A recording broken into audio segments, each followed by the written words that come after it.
And listen, here's the thing. It is the Royal National Agricultural Show Day in Australia. I don't know exactly what that means, but we have a face-off hockey show. That's a thing.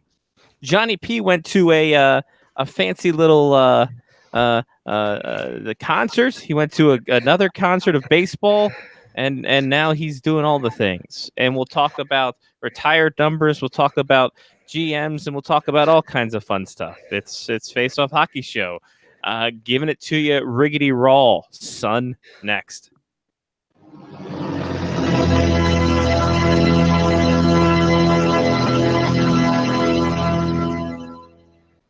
The following program is closed captioned for the thinking impaired. Choose your command. You have chosen the Face Off Hockey Show. I mean, hockey is my life. I've got on hockey underwear right now. The Face Off Hockey Show. With Scotty Waz. Sean O. breakaway.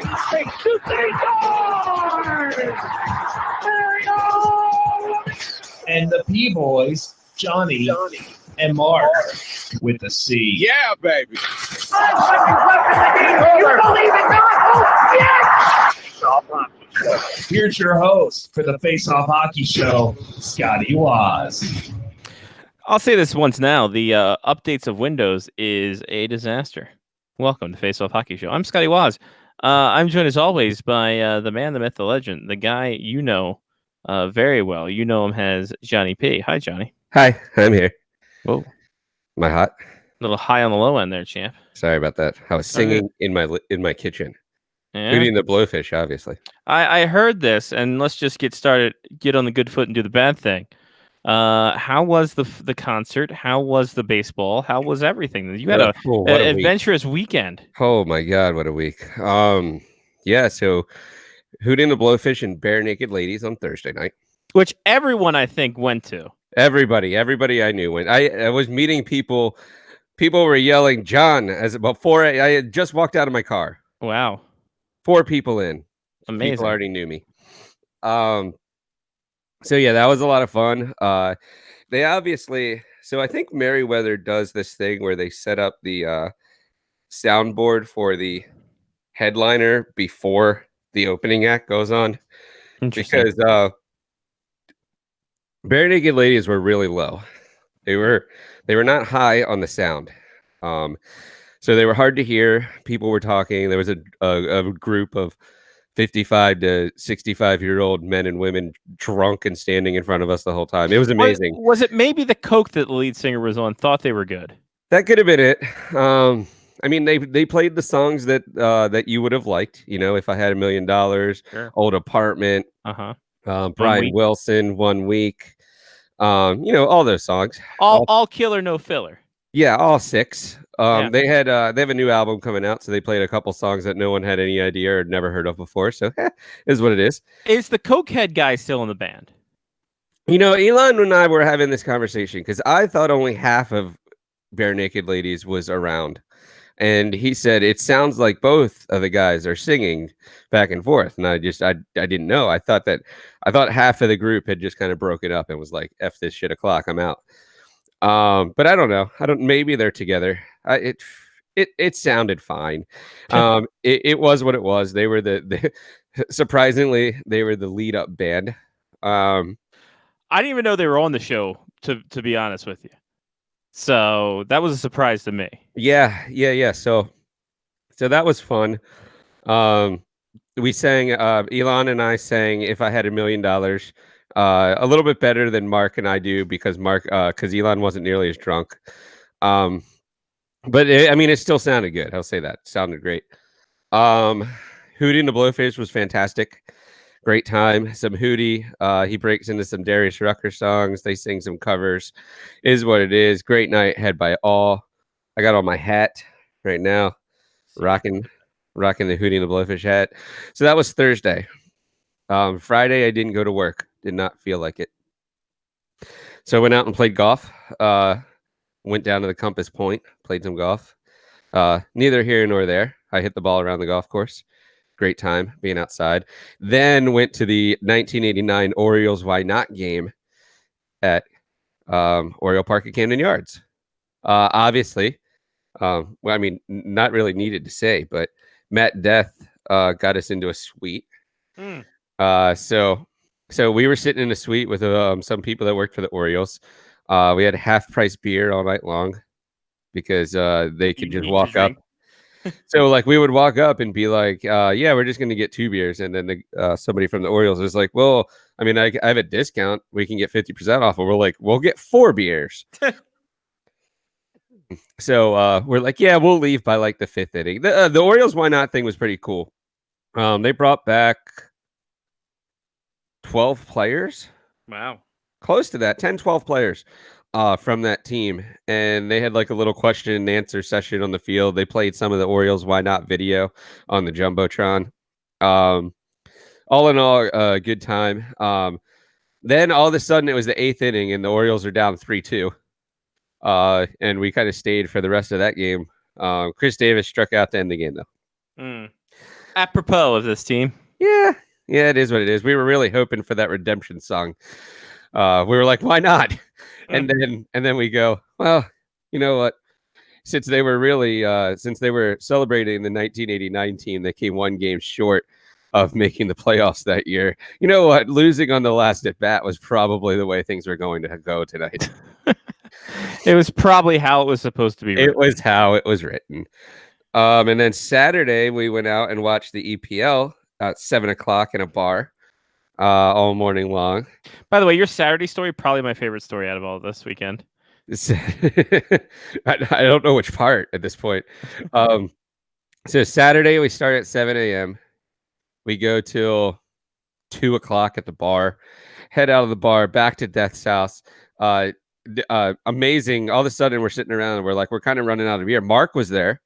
Hey, it was insane. Mark was there. And we're like kind of running out of beer, and this dude knocks on the door, and Death is like, hey, can you grab the door? And so Hittner walks over to the door and opens it, and he's like, turns back around and he goes, did you order beer? And he goes, yeah, that's ours. And so apparently there's a delivery service in Baltimore that delivers beer. I'm not surprised. Amazing. So that occurred. So then we got more drunk, broke into 2 bottles of wine, just me and Death. Death passes out on the couch. I'm sitting there watching NXT TakeOver Toronto. Absolutely fantastic show. I only get to watch the WWE Network when I'm at Death's house, and I'm thinking about just getting it for myself. It's like $10 a month. Yeah, it's $9.99. But NXT TakeOver was amazing. That was the women wrestling were great in that. The Velveteen Dream match. I think he's my guy. Velveteen Dream. I like that guy. He's fantastic at what he does. He sells things like none other. So that occurred Saturday. That was also after the conversation, drunkenly, obviously. It was about a half an hour conversation of how Death wants Scotty Wallace to start up a wrestling podcast, so that he can so that they can talk about wrestling and pay-per-views and stuff and what's going on. And then Sunday, I kind of woke up around 6 a.m. It was like, I have to go home. So after a 4-day bender, basically, I made it back to my house and put together a stand that has a 55-inch TV on it now that rolls around my living room. Wonderful.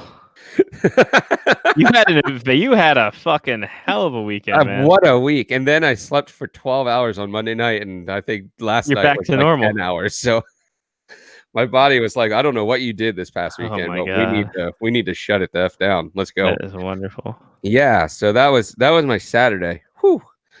I mean, that was my week from last week. I got a lot going on. Partied like it was 1994. Yeah, so the whole podcast talk thing, we'll get to that in a second. I don't have the top chat up, by the way, if you have that. I do not. I can't reach it because my laptop is like there. I can bring it up. It's not a big deal. I was just getting my stuff situated. This week was not really. It was whatever. Had a going away party last week, which is why we did Things Tuesday. That was a fun time. Saw kids, saw little children doing like beer pong, but the beer was water. It was a bizarre scene, man. Perfect. Start them early. Yeah, that's what I said. I'm just like, and that was it was a higher up that was doing that. I'm like, that's a good example, I guess. Well, let's be honest. By the time they're old enough, that's going to be like a sport on ESPN. I think it already is. Sounds about right. Right after cornhole. Yeah, exactly. I bought some things. I bought Gen 2 books, which I shouldn't be. Whatever. You're just enabling at this point. Exactly. I don't need to be enabling. I bought 2 Funkos. Ooh, I bought the Oreo Bird, which nice. is coming soon, and then I got this one earlier because I guess it was 2-day shipping. Timothy Oshie. That's awesome. In your headspace there. Have you seen the new Ovi one? I saw that my mom actually Facebook messaged me that. That Ovi one looks fantastic. That looks dope. I'm like, oh hell yeah, retro. Jen said it's not gray enough in the hair. Oh, well, you could add that if you wanted. Exactly. And I got a Maryland flag fanny pack that's sitting at the UPS store. So obviously. So I got to pick that up tomorrow. You can bring that when you come to watch the Black Bears. Obviously, which I'll be doing literally the beginning of 2020. Wow. So the topic of podcasts come up. Podcasting. So more podcasts. The wrestling thing has been a thing that we've been talking about for ages. It was originally like 85 people, and I think it's boiled down to 2 or 3. Well, it started as a Monster Mark wrestling show, right? Exactly, and then it took a bit of a hiatus, and now it's trying to come back. It's been on a 17-year hiatus. You know what the best part about the Monster Mark wrestling show was? At one point, I actually had to call into the Monster Mark wrestling show and talk about Rulon Gardner winning a gold medal in actual wrestling. Nice. In Greco-Roman wrestling. We had to talk about that. Lance Beasley's there talking about, what if he used the chair to his advantage? It's like, no, that's not... That's not how it works. No. You're not even allowed to use somebody's legs. Right? So there's that, and then Johnny and I have been talking about doing a bowling podcast. Yes, bowling podcast. So the interesting thing is that like there was the Wilmington Open, the PBA Wilmington Open happened today. Oh, darn. With DJ Moore winning it. And this weekend Wilmington, Delaware? Wilmington, North Carolina, but guess what? Starting on Friday, the Gene Carter Pro Shop Classic in Middletown, Delaware goes off. Wow. So if you go to Middletown, Delaware, they were just in Chesapeake, Virginia last week. PBA Summer Tour going there, and then they're going to Coldwater, Ohio, and then Pro-Ams in Illinois, Aurora, Illinois. Ah, Aurora. I know that from Wayne's World. Exactly. And then the fall schedule starts, and then the China Tiger Cup starts. Wow. And then next season starts in January. So Johnny and I have been thinking about doing the thing that I have tentatively called Mind on the Gutter. Yes. Because it's a good play on words. It is a good play on words. So we've been thinking about that. I'm thinking to myself, by the end of the year, I could have 5 podcasts going. Right. Because but where do you find the time? Well, fuck. Why do I have all the time in the world. So that's kind of true as well. Like I was kind of thinking like, I was like, wow, I mean, another podcast might take up a lot of time. And then I'm like, yeah, like I don't sit around my house. Exactly. I just won't take an hour to sleep. It's essentially like I could do the Chesapeake Hockey Week anytime I wanted. It's just record, edit, upload. This one we kind of have a somewhat set schedule. We're decently set here. Yeah, NASCAR we can have a decently set schedule. I mean, the bowling one can be before this show. We do it and record it and upload it whenever. The wrestling one is just a matter of getting time because the fall happens and your boy is all up on the NCAA hockey. Yeah, so, that's true. That's true. You do a lot of that, and then I'll be at Black Bears games. Exactly. Oh God. Diana Zavjolova, the Latvian bowler. Oh, she kills me. Oh, she's like straight killing me on her Instagram game is strong. I got a Scotty screenshot. This is probably one of the reasons I want to get a bowling podcast going. I can Scotty screen share on this. I'm happy. Media credentials. Right? Well, there's that. Yeah, like who's not gonna Well, why is this so slow today? There we go. So Zavi, as they call her, little workout pose there. Just boxing. Just straight up, just showing suns out, guns out. Oh, she is fucking adorable. Little punk rock little chick on the right there. Bowling girls, much like the bowling guys, hit and miss. There's a lot of attractive bowling guys, a lot of attractive bowling girls, and then there's just you and me afterwards. So yeah, we're thinking about doing that starting January for the sheer fact that why not? We have at least one listener. There was one person that was like, "Oh hell yeah, I'm in." Yeah, I do remember that. I think we can get. There's not many bowling podcasts, and the thing with the wrestling podcast, I'm like, yeah, there's a lot of wrestling podcasts out there. Yeah, but what it really comes down to it is we have the avenue to create a podcast, and we have people that like to talk about wrestling, so it doesn't really matter. We have the avenue, and we have the megabytes to do so. Because people, well, we might as well use this unlimited Blog Talk Radio thing to its fullest. Yeah, let's just run 5 shows through it. To which end we just refaction as FOHS. We don't even talk about Faceless Hockey Show. It just becomes an acronym at that point. People talk about, I remember the days when this was just a hockey show. Exactly. They only did one show for 1 hour a week about hockey, and only that was 30%. Now they're going bowling and wrestling and Maryland hockey and NASCAR. What is this crap? Just branching out. That's what we do. Right? But yeah, dude, I think honestly, getting bowling stuff would probably be the easiest get.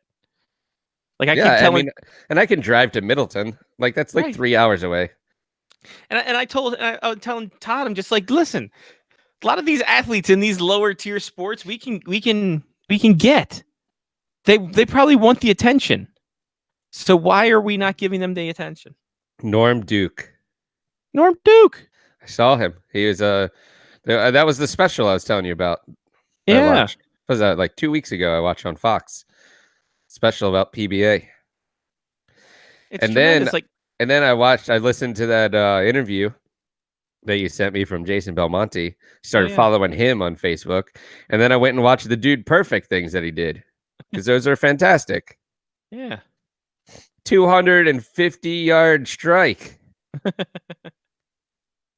amazing. So yeah, bowling is probably the easiest thing to get into, and people can go bowling. It's not hard to go bowling. People can bowl, and it's a good lead up to the big stand next summer. Exactly, and if we can get some of those people to pop in, even better. Oh, you know what, Johnny? What? I think you just had I could see the light go off. I say to myself, 2020, this time of year, you think they match up. You think some people around this time could come to the Big Stand Invitational? Could we have PBA bowlers show us up? I would like to see Jason Belmonte play duckpin. Oh, we've done it. We just broke the internet. We just Mind on the Gutter podcast coming this fall. Don't you dare miss it. You just said something that just made dollar signs go off in my head. Like, think of that great money. He bowled a professional wrestler once, for Christ's sake, like on a YouTube channel. Like it was 3 games. It was amazing. Yeah, this would be fantastic. I just want to. I mean, I understand the two-handed. I've been watching him bowl two-handed for a while there. I didn't think he had any holes in the ball at all. I thought he just kind of caressed the ball, but now I realize he has 2 holes in the ball and then like kind of caresses it and whips it. But I'd love to see what he. I mean, has he even bowled a duckpin before ever? Does he even know what duckpin is? He's Australian. A duckpin ball. I mean, he might think it's a candlestick. Ooh, can't do that. AJ, all about the wrestling podcast, so that's good. Yes, we have more listeners. Listen, as long as we get one listener per. In for both podcasts now. Well, then we have to do it now. Obviously. Yeah, so we're obviously doing these things. It's just a matter of timing, ladies and gentlemen. Let's not fucking kid ourselves here. We've been to the Bowling Hall of Fame. We know what's up. We have. We bowled at the Bowling Hall of Fame. We did. Amazing. Kids loved it. Anyway. So yeah, that's the new podcast coming up on the FOHS Media Faction Network. Branching out. God, she is so hot. Anyway, I don't know, something about little short-haired punk rock girls get me. That's been your MO for years. Yeah, it is a consistent basis. Yeah, well, at least you're consistent. Right. Well, that's it. Like I'm the Chris Davis of short-haired girls, just striking out constantly. Very little home runs. That's fine though. If you had one home run though, that's plenty. That'll get you a $15 million contract. It plus deferred payments until like I'm 57. So that's what he'll have when he gets bought out. Mm-hmm. I should start incessantly tweeting every bowler I know. Be like, hey, what you know about duck pins? Come to the big stand. We'll give you some duck pins. It sounds kind of sexual, but still. And I think David Michael said that he might come up for it. Oh yeah, comedian extraordinaire David Michael is all up on. He said he joined our Premier League. Did he? Our fantasy Premier League as well. Oh, can I still sign up for that, or is that already started? You already signed up for it. Did I? Oh no, you didn't. You can. Okay. You won't come in until next week. That's fine. Yeah. Like it's gonna fucking matter. Yeah, that's fine. That's what I told him too. I was like, "You're gonna miss the first week," and he's like, "Oh," and I was like, "Yeah, don't worry about it." Yeah, no. Do you want me to send you the thing again? I think I have it. I just have to look for it. All right, I definitely emailed it to you. Yeah, I saw it. I'm just a lazy shitbag. That's fine. That's normal. Okay, go. Wonderful. Well, why don't we get on to things, shall we? And we'll talk about some injuries. I didn't even send out a rundown. That's how fucking off my game I am today. That's fine. It's not needed. No, it's not. There's only one injury, and that is UC. Oh God! Now I got to bring up the rundown to say his last name. Valimaki. UC Valimaki of the Flames. One of the kids who was supposed to make the Flames out of camp. Supposed to be one of their top 4 defensemen moving forward. Part of the rebuild. Torn ACL. Oh, out indefinitely. That hurts. Yeah, literally. Yeah, it hurts. Death had a torn MCL. He's been on crutches. That's why we got the suite. I saw he had a knee brace on during one of Bailey's Instagram stories. Yeah. Arguing the Orioles rotation. Which I'm like, well, this is a futile effort. Just wait until that's on the wrestling podcast. Oh God. It's like, listen, I can't start a baseball podcast. We tried it once with Poisel and his kid, and it didn't work. Remember when that was the thing where we had a baseball show? No. Oh, you were the on deck baseball show? I was not a part of that. Oh, no one was, apparently. So it was Poisel and it was Sean, and it lasted like 3 weeks because Sean stopped showing up, and then Poisel eventually stopped showing up. That sounds about right. And then that was it. It's like, all right, cool. Because this is when Sean was in this BCM hockey network, BCM baseball network kind of gimmick. Yes. So I still have the BCM hockey mug. I have the BCM hockey shirt around here somewhere. Ooh. I think Jen has it as a night shirt now. Yep. I tell you, I found my gray Face Off Hockey Show shirt. Nice. Yeah. It's literally right behind me. That's nice. Wait, is it? The Roval coming back soon? Roval the end of October, I think. Mid-October. Right. That's good. Again, it gives me something to look forward to. Exactly. I did watch Watkins Glen. I don't remember if that was... I think that was last weekend, though. I don't think it was this two weekend. weekends ago. Yeah, this weekend was Michigan. I didn't watch any NASCAR this past weekend. Should watch this weekend. It is Saturday night under the lights at Bristol Motor Speedway. Half-mile track, half-mile, what the kids like to call bull ring. See, the half-mile tracks confuse me. I can't ever figure out who's leading. That's true. Fair enough. There's like 45 cars that I feel like are on the lead lap, but they're all like 6 laps down. And I'm like, why is that guy even on the, why is he on the racetrack still? He's like 14 laps down. He's just driving in circles at this point. The road races, I'm good with road races. I can tell where people are on the course. At any point in time. Bristol, and then an off weekend, and then into Darlington. And then Roval Sorry, end of September, the 29th of September. Ah, Roval. I'm Johnny, gonna put that on my calendar. I'll wake you up when September ends because that's when the Roval's happening. September 20. Oh, I'm not doing anything that day either. Wonderful. Going on my calendar, all day event, Roval, with whoever that douchebag is that walks around with the mustache and the flannel. Oh, Rutledge Wood. You'll hate him. that guy. You'll hate him even more. Is he more annoying this year? Oh, he's more annoying every day you see him. Like there's no unannoyingness. The Roval is on my calendar. It's the day before Rosh Hashanah. Well, L'chaim. I think that's what Rosh Hashanah is. Anyway, let's get to some Patreon. Patreon is a thing we do. We're actually doing more things with the Patreon. With the extra shows and the card breaks, which people are loving the card breaks. Can't wait till I start putting the thing. We're going to do a one-time thing soon where you can buy packs of the cards that I open up. It's going to be great. Kids are going to love it. You go to patreon.com/faceoffhockeyshow. I'm sure that's going to change soon. If I can change the URL to just FOHS Media Faction, because we're just going to support all the shows. Because all the shows are going to go on at some point. Because all the shows. I still have like the Soderstrom bubble on here. I'm like, we haven't done a Soderstrom bubble. FOHS Radio. Yeah, exactly. We haven't done a Soderstrom bubble in like a year almost. Because we stopped caring. But we care about you. Well, there's only so much history. Let's be honest. Again, there's so much history and there's so much to do that Jen doesn't do during the week. So it's like, oh, okay. Well, here we are. But you could be like Chris, Matthew, Damon, Mark, Trista, Mitch, Kevin, Jeff, Brian, Ethan, Sean, or Angela. They support us. You can too. Patreon.com/faceoffhockeyshow. And I put this out here, and luckily, a little bit of a landslide. There was one naysayer, but the winner chicken dinner.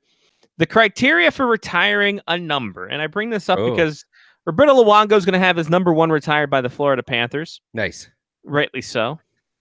But then people, of course, the Canada media, bringing up the fact that, hey, maybe the Vancouver Canucks should retire Roberto Luongo's number 1. Interesting. He spent 8 years there. Why not?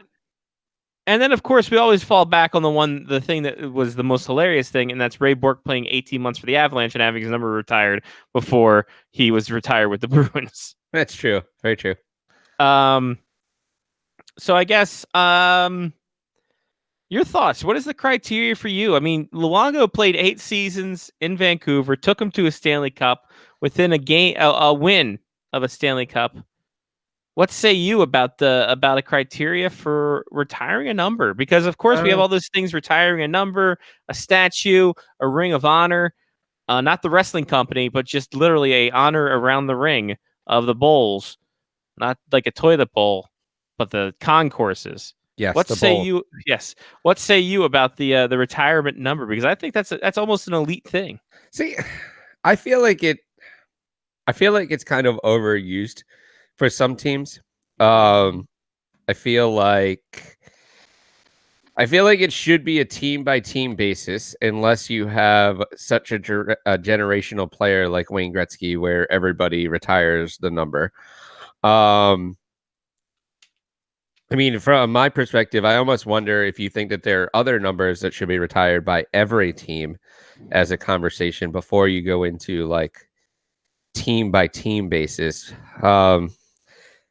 But so Luongo's retirement of his number is interesting to me, and I understand it from the Florida Panthers perspective, right? He was fantastic when he first came. He left, he came back, he was still good. You know, he's like a mainstay in the community. Like Roberto Luongo is like what people think of the Florida Panthers sometimes, you know. So like retiring his number is fine, right? But he wore number 1. All right. So does that mean that your goalie is now going to wear number 3? Like, because number 1 is an extremely like goaltender specific number. That's true, but you see less and less goaltenders kind of wearing it now. You see a lot of goalies in the 30s, 70s are a thing now. So I guess that's fine then. It doesn't matter what number the goalie wears. So maybe that doesn't matter as much. I feel like it's easier to retire numbers that people don't wear often. That's fair. Like it's very hard to retire the number 9. I would Yes. think, because that's a number that everybody like wants to wear and like wants to be a part of, and it's a number that's right there in the smack dab middle of everything. 19's another one because you got to remember all the when you go to the national teams and you got 18 guys who wear number 19. True, it's very true. From my perspective, though, I feel like in order to retire a number, the fans of the team have to associate with that player. Like as a Capitals fan, I would have no qualms with Peter Bondra and Ole Kolzig having their numbers retired, but I'm not sure that I would go as far as saying that like Adam Oates is having his number retired or something like, or something like that. Because I kind of like that was my youth was Bondra and Ole Kolzig were the two guys, and they were like big in the community as well. They weren't just hockey players. I feel like you have to be an all around like good person to have your number retired, I guess. I almost feel like having a number retired is like harder to get than being in the Hall of Fame at some point. Yeah. No, I would agree with that. And I'm with you that Kolzig and Bondra should definitely have their numbers retired. I don't know why it's taken so long, in all honesty. There's a point there that you brought up. Oh yeah, so like guys got like it's hard because like guys who were there for a minute but yielded in success. So Adam Oates was there for a brief time when you think of his career as a whole for the Capitals. Like I wouldn't retire Joey Juneau's number 90 for the Caps. Absolutely not. Like but it also starts you also start to wonder now if we are in an era where there are so many good players that you get that slippery slope where if this guy's number retired, well, you have to retire this. Like this Caps team here, I can think of maybe 5 guys you can retire their numbers. I'm going to say 2 that I have off the top of my head. Oh, Ovi and Backstrom. Ovi and Backstrom are obviously 2. But you can also make an argument for John Carlson. Yeah. You can make an argument for Braden Holtby. What happens if Holtby leaves? Well, then that's fine. He'll come back like the Luongo deal. Yeah. Right. Somebody will give him a bad contract and the Caps will take it towards the end and then capture penalty. Perfect. I thought there was one more guy. Oh, and maybe Timothy Oshie. Yeah. So you can make an argument for those 5 guys and their burgers and fries getting retired. True. And you look at the Panthers. I'm surprised the Panthers didn't retire somebody else's number first. And maybe AJ can jump in on the chat. Brian Scrudlin, Scott Mellenby, Val Bure. AJ actually chimes in saying he prefers honoring numbers to retiring them. He likes retiring in cases of extraordinary performance and longevity or tragedy. I can understand that. That makes a good point because what you were saying earlier with the Ring of Honor, I mean, you can honor a shit ton of people. You can put a shit ton of people in your team Hall of Fame without having to not have any player ever wear that number again. Yeah. I understand. I mean, you can have multiple people wear the same number, especially if it's a number that's as common as like a goalie wearing number 1. Or so, like, look at the Caps, though. When you look back at the Caps, right? Mm-hmm. The 5 players that the Capitals have that have their numbers retired changed the course of the Washington Capitals organization. Here I am thinking they only had 4 guys retired. I thought they had 5. Hunter, Langway, LeBray, Gartner. Shit, who is the 5th then? Maybe it is only 4. Yeah, I thought there was only 4. There could be a 5th one. We'll look that up here in a second. But they absolutely changed the way that the Washington Capitals organization, like the direction of the Washington Capitals organization. And also LeBray falls into that community thing too. Yeah. So maybe there is 4 then. I don't know. I've only been to 1 game recently. Yeah, 4. Gartner, Hunter, LeBray, and Langway. All right. And Ovi. Oh yeah, Ovi once he retires. Ovi and Backstrom should have their own banner together. Yeah. Ovi will have his own banner, and then Ovi will sneak up on Backstrom's banner. Backstrom's banner will help put Ovi's banner up. Right. The Florida Panthers retired number 93 also, but it was because of President and General Manager Bill Torrey. Huh. So I don't think that counts. Why? The Panthers also retired the number 37 to honor Wayne Huizinga. Interesting. Very odd that I'm seeing these notes here. As I look at these notes, it's very bizarre. Luongo's numbers going up March 7th, 2020. I appreciate that. I appreciate Roberto Luongo getting his number retired. He's fantastic on Twitter as well. Yes. That should be the next criteria. Fantastic on Twitter.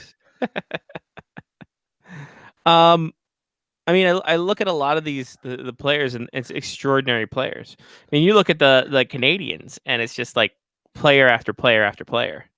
I'm surprised they have numbers, right? It's hard. They can wear. Yeah.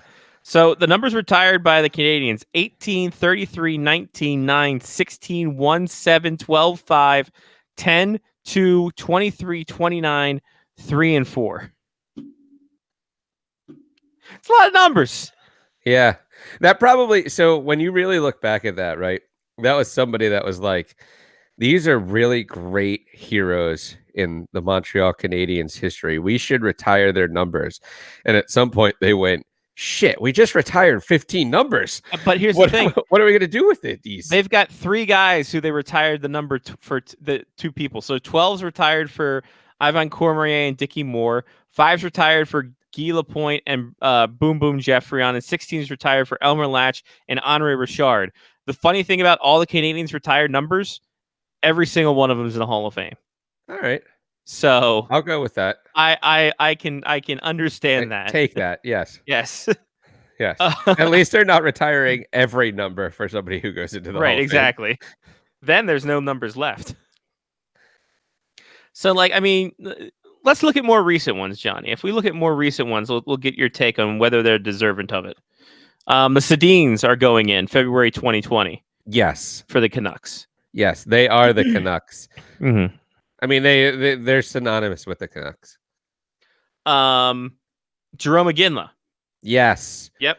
Jarome Iginla. I mean, is there a better lasting image than Jarome Iginla punching Vinci Lecavalier in the face? Right. Shane Doan. Is Shane Doan the first player that the Coyotes have ever retired their number for? I'm going to say yes. And if so, I am completely okay with that because Shane Doan played 27,000 years, I think, with the Coyotes, something close to that. Years, so I mean, I appreciate that.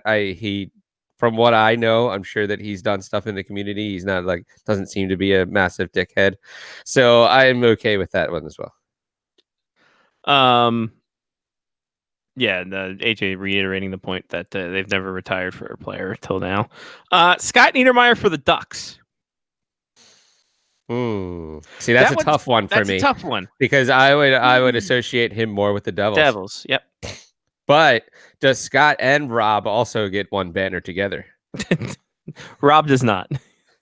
Sadly. Rob should be part of this. He should. I mean, they grew up together. They worked on each other's skills. They should put a little number 44 in the corner, but not actually retire his number. But you know what, Rob Niedermayer, I think more of the Panthers than I do with the Ducks. All right. So, point taken. Red Kelly of the Detroit Red Wings. I'm fine with that as well. Yeah, it took them forever. Yeah, that seems like it's way late for him. Two more forever guys. Vic Hadfield of the New York Rangers and Rick Middleton of the Boston Bruins. All right. Yeah. Yeah. Paul Kariya. With which team? Anaheim. Okay. I was going to say Colorado. Like Colorado. He only played that 1 year. Yeah, I'm fine with that as well. Jean Rattel for the Rangers. I'm fine with that. Here's 2 that I would be interested to hear your take. Patrick Elias for the Devils and Vinny Lecavalier for the Lightning. Vinny Lecavalier for the Lightning, I'm good with.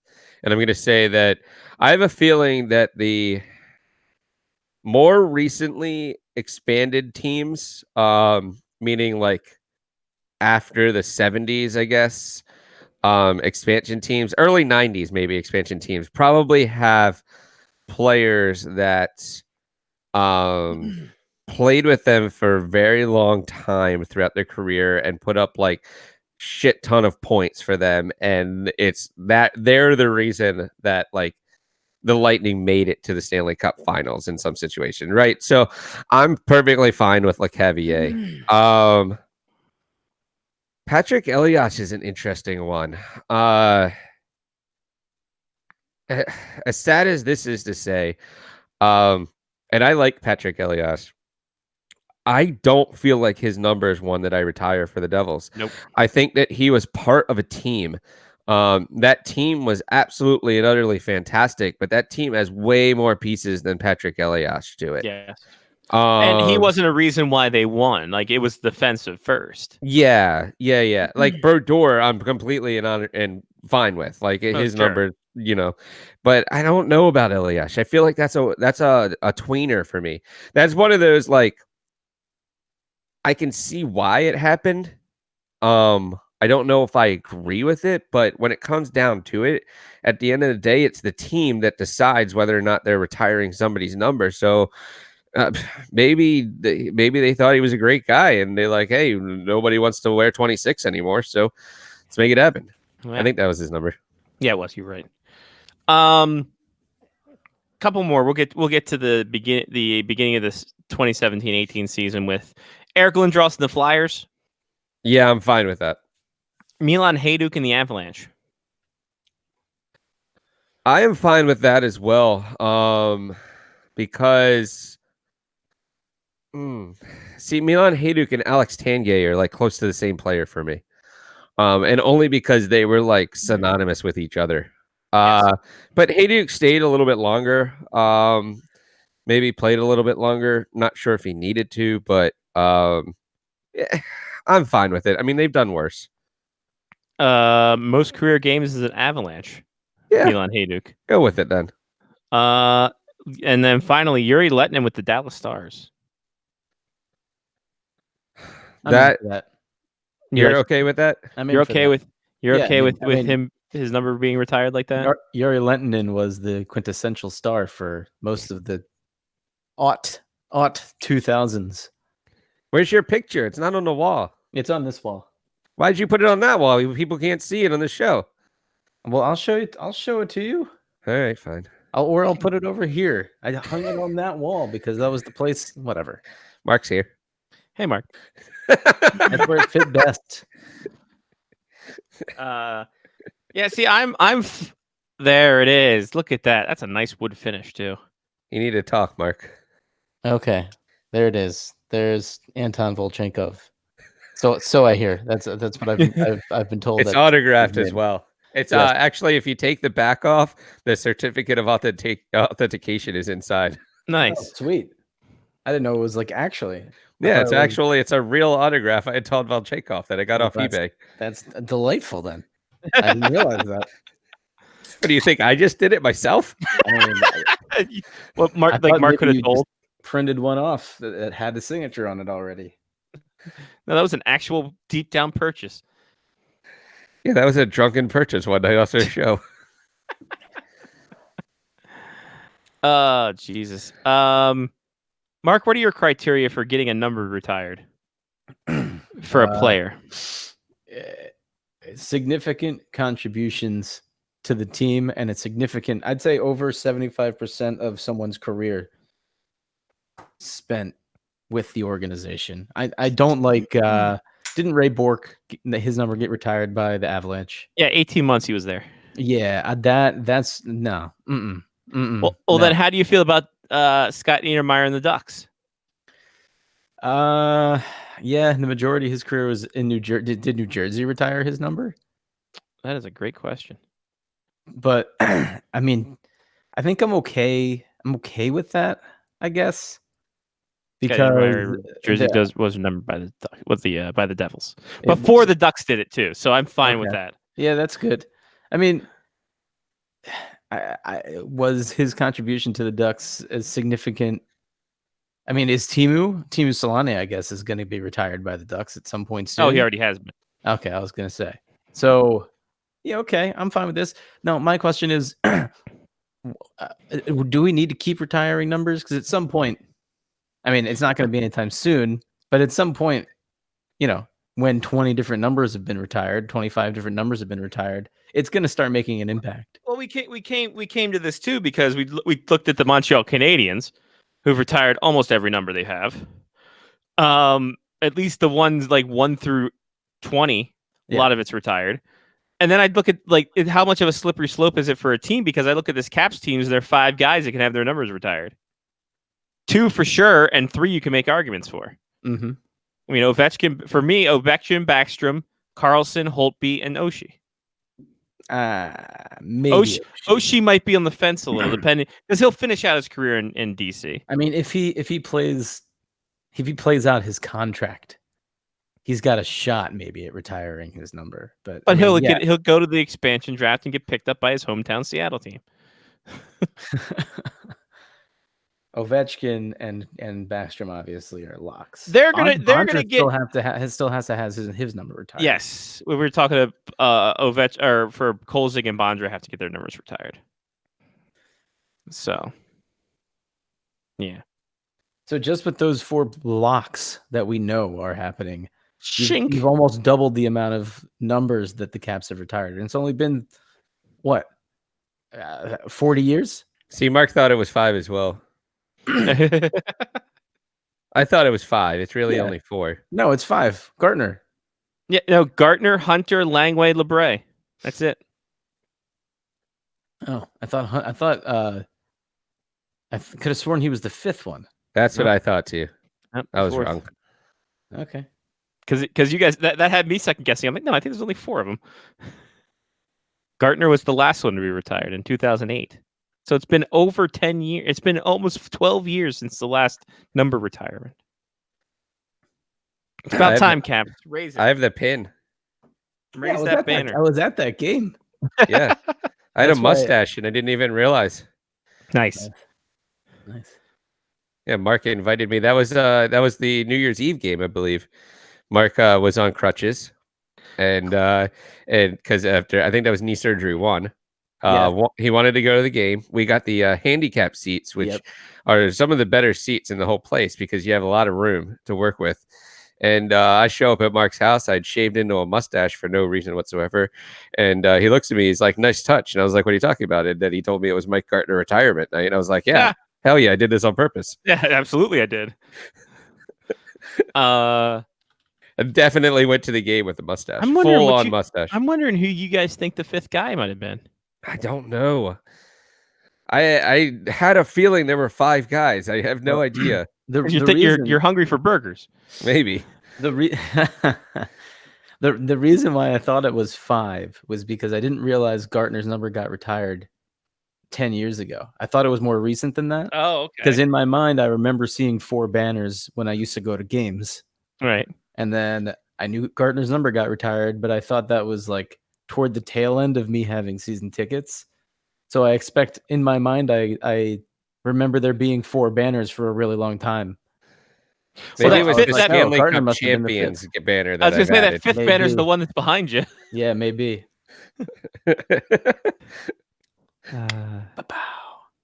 All right, that was a good. I like that topic. That was a good topic. Good job, Patreon. You did it. Seattle's going to have a team name before they name a head coach. That's breaking news. Interesting. Weird way to go about it. Is that because the head coach won't sign without a team name? Exactly. Listen, I'll be goddamn if I'm going to be called the Seattles. I'm not coaching a team with a shitty name. I'm not You're gonna telling me coach- what it is. I'm not going to coach the Seattle NHLers. This is not the fucking CFL. We don't have a damn lawsuit against the Indianapolis Colts either. Oh, please call them the Rough Riders. Oh, that'd be great, cowbell. Don Waddell signs a multi-year deal with the Carolina Hurricanes, ending his hope of being the Minnesota Wild's next fuck up. Oh, darn. It did work. Right? Mike Emmerich is being inducted into the Sports Broadcasting Hall of Fame. Why hasn't he already been? Why would he? McClure can be next. Exactly. McClure can do his acceptance speech. And then Tall McClure can be the next guy. Just there for height. The ECHL's Maine Mariners are going to hold a Wes McCulley night November 15th. Would you go to that night? If everybody dressed up as referees. Yeah, they're dressed up as referees and they're overly dramatic just because they think they're going to be cool and people are going to meme them. Okay. I mean, aren't we going? And Scotty, maybe we've already reached this point. Maybe you'd know better than I would. But are minor league hockey teams approaching minor league baseball levels of? Oh yeah. Ridiculousness? We're well beyond. Yeah, they're that. already there at least. Yeah. I'm gonna say that I'm actually surprised that Wes McCulley doesn't already have a bobblehead or something. Anyway, sure, a bobble fist or a bobble arm movement for his stupid overdramatic. Hey, it's all about me thing. And I will say this, Mark. The San Jose Barracuda unveiled 7 of their specialty jerseys last week. Holy shit! So 7. If one of them isn't heart themed. Come on, you're missing an opportunity. I'll have to look it up here in a second. Ooh, Barracuda. That they play that every time they come out on the ice, or a goal is scored, or stoppages of play, like whatever. It's literally just straight on a loop. Come on, Barracuda. Where are you? Where are you, Barracuda, on my Twitter? God, interesting. I wonder how many specialty jerseys the Black Bears will have this year. Probably 2 or 3. Yeah, they had 2 last year. Right, they had the military ones and the Maryland one. Maryland ones. All right, yeah. All right, yeah. All right. Mark needs to come to a Black Bears game this year. Yeah, Mark, you gotta come when Jen and I are around. Okay, I will make an effort to do that. I will do what I can to be there. Now it's an hour and a half from his house, though. Yes. Oh, I'm sorry. It was only 5 jerseys. I apologize. Only 5 jerseys. Oh, well, I hope the Hart jersey made the cut. Let's take a look then through the wonders of Scotty Screen Share.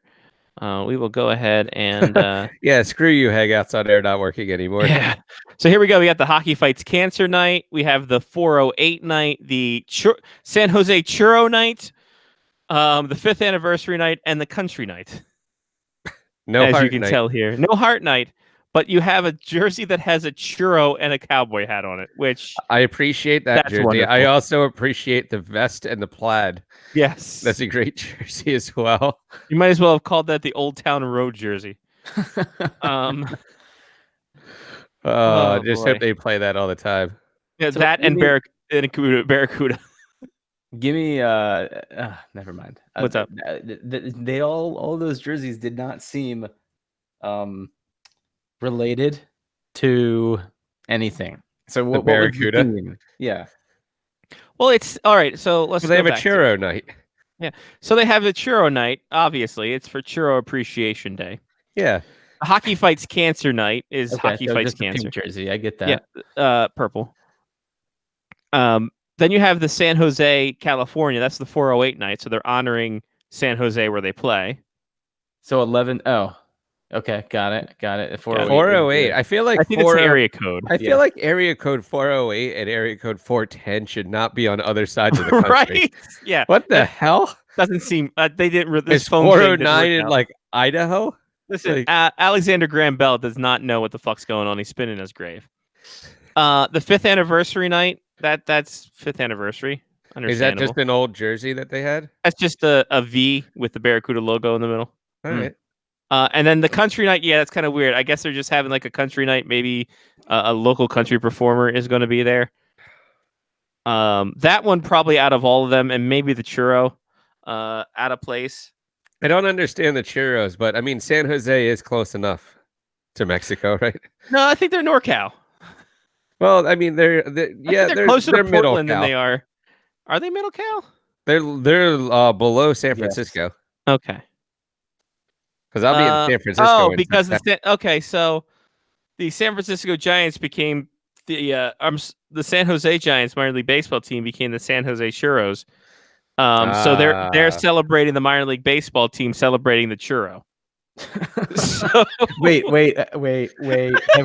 Have we hit some sort of meta breaking I point? think we've gone meta. Interesting.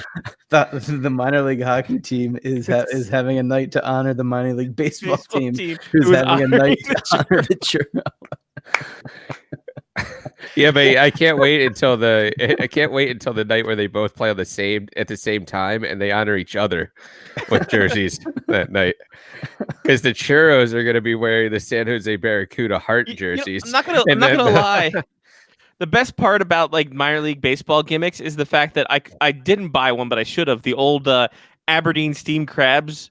I'm sure there's one out there. No, that's not my hat size. I was pissed because the new one looks stupid. It's too cartoony. The other one was like a blue crab that was already steamed, but he was holding a mallet.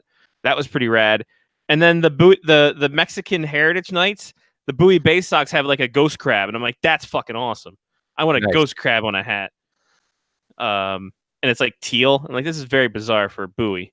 How bizarre. That's fine. I think you want to know the rest, Mark. Buy the rights. Come on, brother. You know this by now. You've been through this 18 years, 47 It was seasons. really sad. At some point today, somebody wrote that somebody was on the phone next to me, and I'm at work, right? And somebody on the phone next to me, and they literally said on their call, they were like, "Yeah, how bizarre," and I was like, "Dit, dit, dit, dit, dit, dit." And it was like they were too young to get it, I feel, but I was cracking myself up. No, and I feel like I was like, I'm not in the right group of people if no one laughs at this. No, you're not wrong. I make jokes at work where I'm sitting in my cube and I'm like, Delamitri, come back here, and they're like, what are you talking about? I'm like, roll on over, come on. No one gets it though. Sorry, that you know was what? a divergent. They don't deserve it. No, they don't deserve my humor. No. My early 90s pop humor. Right, exactly. All right, so we're going to do Sky screen share of the Aberdeen Ironburns hats because the Steamed Crabs hats are the ace crusher. So here's the old school hat. This is the hat that I wanted to get. It's a crab with a fucking mallet. Like why wouldn't you want a fucking crab with a goddamn mallet? The Is new that one the equivalent of like a chicken holding? I don't know. Like a knife? Chicken? I don't know. I mean, it seems like you're holding the weapon that is generally used to slaughter murder you yourself. Yeah. So I don't know. That's fine. But a French guy with a guillotine. I don't the know. new one looks too. Wow. Jesus Christ. I appreciate where you were going though. Yeah, man, they got. So, but the new one looks stupid. It doesn't even look like a crab. That what's looks going on with stupid, that? and it's orange. Yeah. Yeah, that's dumb. And What are these ghost I crab? mean, I get what it's supposed to be, steam coming out, but it looks like cotton candy without the flavor. Yes. You know what? You're not wrong. What if They he do was ha- just taking a bath? What if it wasn't really a steamed crab? What if the crab was taking a bath, trying to wash the Old Bay off? Yeah. Yeah. I'm sorry. The Chesapeake Cangrejos Fantasmas. That's what the Bowie Bay Sox become. The Wow. Chesapeake. That's a great logo, though. Why? Is this Because it's for the Day of Mexican the Dead? the Mexican Heritage Night or the Day of the Dead night. Dia Yeah. de los Muertos. So here's one of the hats with a black hat Oh, with the that's accents nice. there. I think this is the one for this year. Of course, it's too small. It's the aqua. Yeah, I the like the teal. black one better. Yeah, the all black everything. Yeah, Get that's that a one great, there. that's a great hat. Nice hat. It's a slick hat. Oh yeah, the MLB Copa. They call it the Copa de la Diversion, which means Day of the Crab. I don't think it means that at all, actually. Copa is cup, so Uh, cup of the crab. I think it's a cup of crab soup. Well, Is that's why what the it crab's a means. ghost then. that sounds delicious. That's fantastic. So and then they have the whole team roster of the Copa Diversion. Like all the teams turn into Mexican for a day. It's fantastic. Kids love it. I like that hat. Yeah. The black crab hat. Black crab hat. Good times. All right. Minor League Baseball is fantastic. There's It is literally hilarious. nothing you can do in minor league baseball. I feel. No. Like what even is a base sock? I don't even know. Anyway, hey, Ovechkin went to China. He said he loved it. He said it's growing the game in China is a big deal, which means, ladies and gentlemen, congratulations to the NHL going to the Olympics in 2022. Woohoo! We did it finally. We got that Chinese money. Our pledges finally worked. Just after the Hong Kong protesters stopped and then apologized for delaying people's travel, which is the nicest protesters ever. Yeah. speaking of the nicest protesters ever, we bring in our resident Canadian, Lyle Richardson. Hi, Lyle. Hi, fight the power. Please. He's a very nice protester. Yes. Fight the power when you have a moment. Exactly. Yeah, If it doesn't inconvenience you, indeed. please fight the power. Please. And we'll talk to Lyle about this. But one more funny thing before we go: Robin Lehner had the wrong team put in his replica trophy for the Masters. That's so good. Wow. Oh man. Boy, that's. I'd like to think that was a troll job, but I feel like it was just wrong. I think it was just Yeah. people being dumb. Yeah. Yeah. That was though he handled it well. Sure, he did. Yeah, I mean, it's just- how do you really handle it in that situation, though? you do what he did. You put a picture up of it on Twitter and you say you had one job. Exactly. And you public shame the person who had to engrave this. Exactly. What if they went to one of those random engraving huts at the mall That's what and it they looked just like. told them to hey, I need this plate. It's going to be a 6x6 plate. Can you engrave this on it? Thanks. Well, that's the thing, right? If it's legit NHL, you'd think there'd be some sort of quality control. On the way No, out. because hold on. How many times have they fucked up the cup engraving? That's true. Yeah. That's Yeah. true. And honest to God, that engraving, I mean, it looked like something you get at a bowling league trophy. Not that I'm mocking bowling leagues, but just it Jesus, looked like Lyle, something you get from a bowling league Mind on the Gutter podcast is coming this fall. and you're Mind just on the scared Gutter to- podcast. The Mind on the Gutter with John and Scott on the FOHS Media Faction network of podcasts that I'm doing 80,000 podcasts now. Hooray! I'm honestly like Chris Hardwick back in the Nerdist days, or like Adam Carolla without the money or stroke or any kind of discernible talent. So I'm just doing podcasts to do podcasts because Why not? I Why hate not? free time. It is kind of Everyone needs a overrated. hobby. Right? I should have picked a better one. One that pays. Right, exactly. Yeah. Patreon.com/Facebook Hockey Show. What was the other? I was gonna say. I lost it. We were talking about things, and I was gonna riff on something, and I just ruined my whole day. We were talking about retiring numbers. Retiring numbers. Yeah, we were talking about retiring ghost numbers. crabs. Ghost crabs was another thing we were talking about. Ghost crabs kind of feels like a weird STD, like that Yeah. shouldn't be around anymore, but they still are. Mm-hmm. Oh, by the way, quick hockey news. Did you guys see this thing that Eddie Lack's retiring? Goaltender didn't- Eddie Lack? Yeah. Didn't know he was still in the league. Well, no, but yeah. Anyway, he up on his Twitter for just now. Dear fans and friends, my body won't allow me to play professional hockey at this time. I still have a ways ahead of me regarding my hips. Injuries are tough, and I'm going to keep working hard daily. But I've been playing through hip pain the last 6 years. That would explain the decline in his play. Yeah. A A lot of hip injuries for players. For goalies. Well, a these lot days, of hip man. injuries for goaltender. Yeah. You play that butterfly style. That's the unfortunate thing is you get a lot of hip injuries.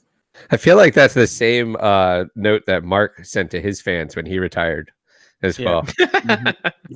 Yeah. I mean, I haven't filed my paperwork officially yet. But My No. body won't allow me to play in the NHL anymore. I've had 2 knee surgeries. I'm Yeah. not going to be able to do this anymore. Plus, my wife says I can't. And on that, you and I, That's- Mark, that's share the the same worst- thing. The worst fucking Twitter retirement ever. Mark and I share the same thing. It's like, yes, our because of our respective injuries and surgeries that are hockey related, we're not allowed to play anymore. Also, our wives won't let us. yeah. Yeah. I would have to do the at my wife.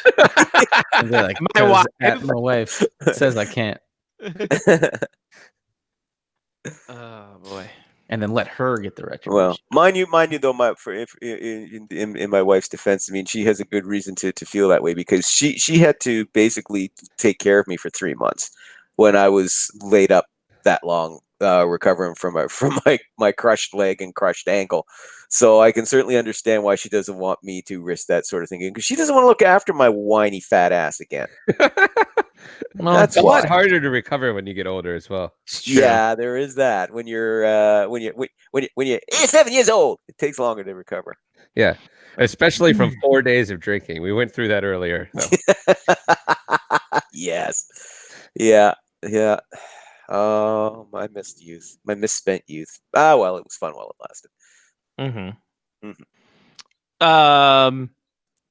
Yeah, it was the end of a career and maybe a retirement of your number. Lyle, what's your criteria for retired numbers? My criteria for retired numbers, Hall of Fame. That's Really? right off the shot. You got to be inducted in the Hall of Fame. Okay, so if Bobby Lou doesn't get inducted into the Hall of Fame, the Panthers should. He just can bear never his number retire down. his number. No, Okay. no. But in Bobby Lou's case, he's going to get inducted in the Hockey Hall of Fame. But in the Panthers' defense, because they have never had a player yet whose number that was good enough to have a number retire. In this instance, I would also say if you are the franchise leader in a number of categories, one of the greatest players they've ever had, and in Bobby Lou's case, he is for the franchise leader in wins, shutouts, games played, He is, probably I would say the best player to wear the Panthers uniform for more than say 2 seasons, like Pavel Bure. I heard, they should do the same for Pavel Bure. Pavel Bure only played 2 seasons for them, so I can kind of understand why he's not there. Number retired, but I would say either Hall of Fame or you have to be like franchise leader. Yeah. Because we were talking about guys who recently got retired. Mm-hmm. Such as Scott Niedermayer with the Ducks. With the Ducks. Retire his number with the Ducks, sure. I can understand why they would go with that. I mean, he had some good years with them too. I mean, he obviously had his best seasons with the Devils. I was going to say, I think ours was good in the community and synonymous with the team. That works. Yeah, I say more synonymous with Devils, but that's me. Yeah. But again, he helped bring them a Stanley Cup. Yeah, and he was still very much in his playing prime when he did it. So this wasn't like at a guy at the extreme tail end of his career who just like Ray Bourque. No. Well, I mean, Ray Bourque was at the extreme. Yeah, but Ray Bourque was still playing at a very high level of play. But that's why the Avalanche retired. And that's why the Avalanche retired him only after 18 months of playing there. Yeah, that's what I'm saying. That's why the retirement of the number. Yeah. We figured it out. I mean, that one's a bit much. But again, that's where teams go. Yeah, but he's in the Hall of Fame and he played some of his career here. And but the Avalanche is like, yeah, but he won his Stanley Cup with us and all that. But let's be honest. That Hall of Fame career was built in Boston. Right. So, Patrick Elias. Well, Elias. Where does he stand on the all-time? Let's have a look here. Let's have a look. I was going to say real quick while Lyle's looking that up that Chris Bourque, I have noticed, has a part of 83 that's retired for him. Nice. It's in between Washington and Pittsburgh. Chris Bourque is going to be in the AHL Hall of Fame, guys. Chris Bourque is going to be at a rest stop in York, Pennsylvania. Actually, he's done a very tidy AHL career. Yeah, no, he's doing great for himself, Lau, but it doesn't help our joke. So we're not acknowledging that's me. I'm like I'm the Torgo of your bits. I kill the joke. I don't know what that even meant. Was that a Spanish word? Would you just slur us in Spanish? No, those who follow Mystery Science Theater. Is that tortoise in Spanish? Those who follow Mystery Science Theater would understand. Okay, Patrick Elias. Patrick Elias absolutely should have his number retired. He is their all-time leader in goals with 408, assists 617, points 1,025. He is also third on their all-time list in games played, 19 games behind Marty Brodeur, and 43 games behind your favorite and mine, Ken Danico. Love Ken Danico. And of course, Yuri Letnin.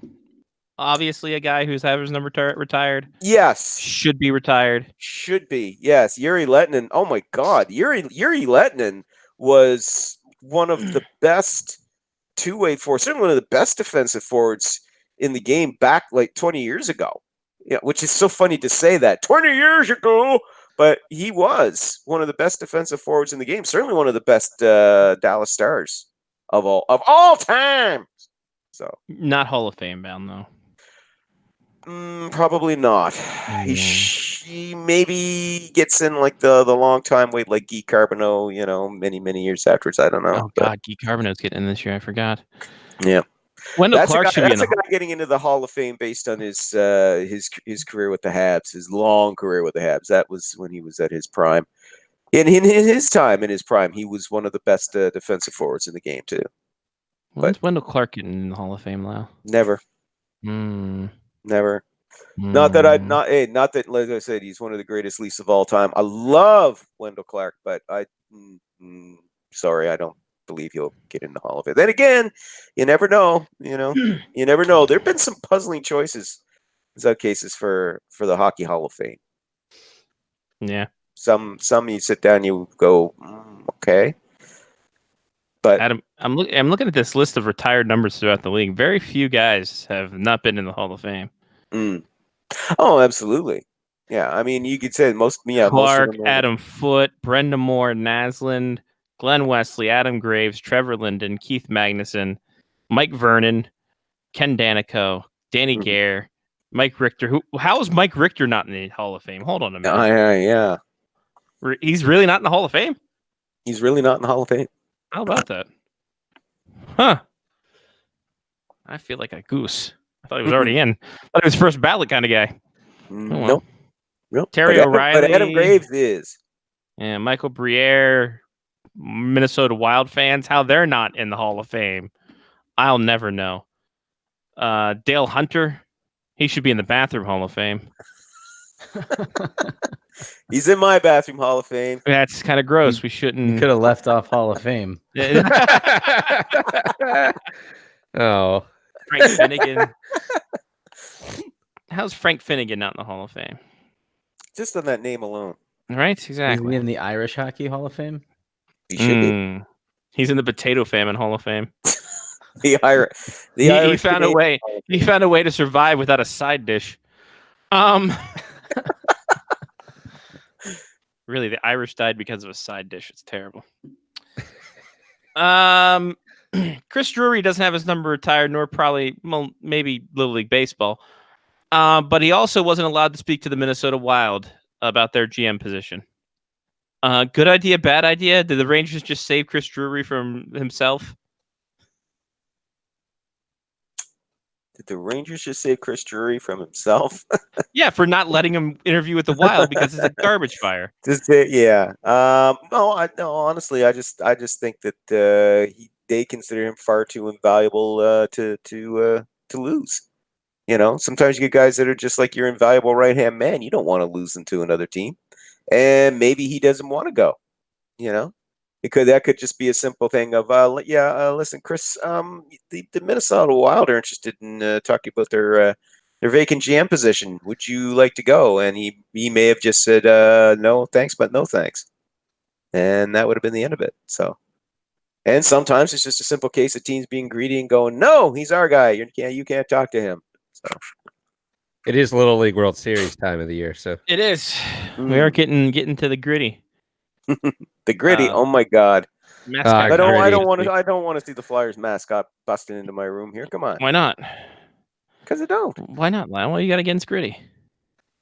What do you got against I got one of the greatest? I got nothing against gritty. The mascot that the NHL backs I more than just any value other my mascot in the privacy. world. I just value my privacy. Well, Lyle, we have a surprise for you. Gritty, get on there. That'd be awesome. He busts through like the Kool-Aid man. Oh yeah. Have his hermit crab friend. It'd be great. I know, that's hilarious. What's the crab's name again? Oh, I forgot. Oh, Krabby. God. Snappy. Careful, Krabby. No. Yeah. Snappy, Crawly. I don't know. Ghost crab. Sandy, Sandy. Sandy and Gritty.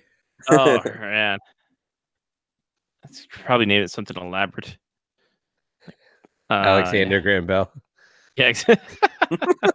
Oh, Claude. Claude. There you go. CLAW''D. Claude Drew. Yeah, after Claude Giroux. Yep.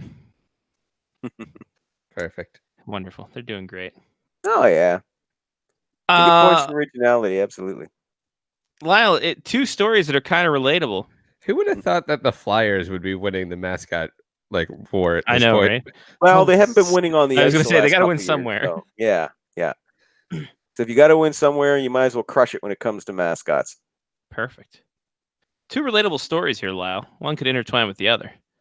Apparently, Speaking of- Rasmus Ristolainen told a Finnish newspaper he's not happy with losing in Buffalo. Also, on a completely unrelated note, Completely. Brad Treliving's looking for a defenseman after UC Valimaki is out with the ACL injury. Lyle, I'm not for one to starting trade rumors off the cuff and making the deals happen while I make the game stop. I think we could have some trade partners here, Lyle. How about we play an old game that I like to call Scotty Waz's Make a Deal Already?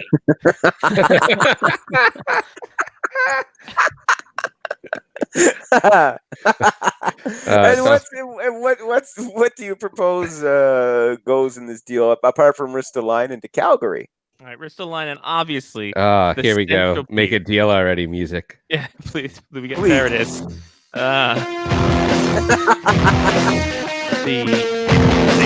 Make a deal. It's a wonderful music. It's good for all occasions. It is. Make a deal. Make a deal. All right. So Ristolainen, centerpiece of this deal. Okay. 5.4, 3 more years. Mm-hmm. All right. Got that? Okay. Mm-hmm. Going back t'other way. Other way, yes. Other way around. It's USO. I'm sorry, not UC. Whatever. The point is this. Going back other way around. And I hate to do it to him. You hate to see it happen. Sam Bennett. Mm-hmm. Oh, boy.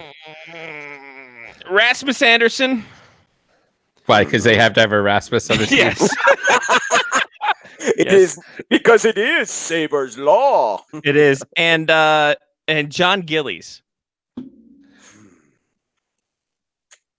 Well, I mean, you've obviously, first of all, kudos for taking the salary cap into account, and the fact that, they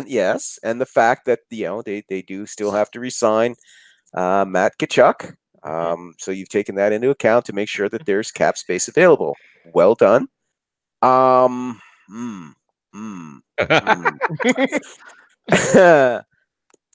ways can I say no? Make it already.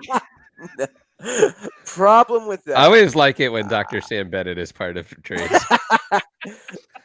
The problem that I see with that, and there is a problem with that. Sam Bennett is not the top 6 forward they seek. That's true. Yeah. If you're going to swing that, you got to give up somebody Milan better Lucic. than No, that. sorry. And that clicking and buzzing sound you heard was Brad Treliving hanging up the phone. Why would Brad Treliving hang up the phone? He's the one making the call to get Lucic out of there. No. He's the one who he believed Lucic is the answer to their prayers. So no. Oh, God. Yeah. Yeah. I say that too when I make a bad decision. Actually, it'd be Jason Botterill. You're right. It'd be Jason Botterill be hanging up the phone Yeah. on that deal. But yeah, if they're going to move Ristolainen, they want a top 6 score in return. You know, I mean, they need more depth up front beside, to take some of that pressure off their first line. Now I know they got, Johansson. Mojo is in there, and as long as he's healthy. Mark's favorite capital. Oh, absolutely. By far. Favorite capital of all time. Mm-hmm. Of all time. Why isn't his number retired yet? Yeah. Well, Joey Juno's got to go first. But no, they need another good second line scorer in there. The first line is pretty much set. They need another second line scorer, and Sam Bennett, very good 2-way player. Sam Bennett is actually kind of carved out a different type of career than what they expected from him. They expected him to be like a scorer with grit and all that. He's more on the grit side. Yeah, he can still chip in some goals for you. But he's much better as a defensive player now. Not saying that he's not worth having, but I just think that the Sabres would want more than Sam Bennett for Is Ristolainen. Elias Lindholm a guy that you can interact with him? That I don't see the Flames aren't giving him up. And to be honest as well, from the Flames point of view, I mean, not that they wouldn't like Ristolainen, but I mean Valimaki was going to be was slotted in their third defense pairing. That's where he was going to be starting the season. He was probably going to move up rather quickly, but he was slotted to go into the third defense pairing. With the guys they get in there now, they're top with the ones in their top four, and of course there's with Giordano and Hamonic and TJ Brody and Hannafin. the other one. Thank you, Hannafin. It's kind of hard to find a spot there for Ristolainen. He's the right. Okay. He's the right D guy. Yeah. So you're not taking Giordano's spot, and you're not going to be taking. Is Hannafin right or left D? Giordano and Hannafin on the left D, Brody and Hamonic on the right D. Yeah, and they really don't want to move Hamonic either. You know, he really likes living and playing in Calgary. They like having him there. So there's not really a spot there for him. I'm not saying at the end of the day you're not going to move him. But. Whoa. The hell is that? Check your Edmund talking to me. Oh, okay. Yeah. But anyway, yeah. So I don't think that there's anything there that they're really looking to do. If anything, what they want to do is they want to move out. They still want to shed a bit more salary. They want to. I got to figure like TJ Brody was the guy they were shopping for. Valimaki got hurt because they figured they had enough debt. Because there's also Kylington there as well, eh? Mm-hmm. You know. And you had mentioned Rasmus Anderson. They don't want to move him. You gotta listen. There's a lot of people you don't want to move on. Yeah, but they're looking at those younger guys to be coming up because eventually Giordano is going to be leaving. Eventually, Brody and Hamonic are going to be leaving. So they're looking at building up. They want to get those younger guys to get as much experience as they can and get developed, so they're ready to take over. I honestly don't want. I just want the Flames to be without Leland Irving 2.0 and John Gillies because Leland Irving's the best. Gillies has not progressed one single bit. No, he really had from what he could have been, what we were expecting of him. And that's a hip injury at a young age, too. Yeah, and that may be the reason why, right there. Another Eddie Lack situation here, unfortunately. But yeah, they're looking more at wanting to shed salary, and that's why now you're going to start seeing a lot more talk about them moving Michael Frolik, who they nearly moved to Minnesota for Jason Zucker, but the trade they couldn't get the trade done in time for the deadline.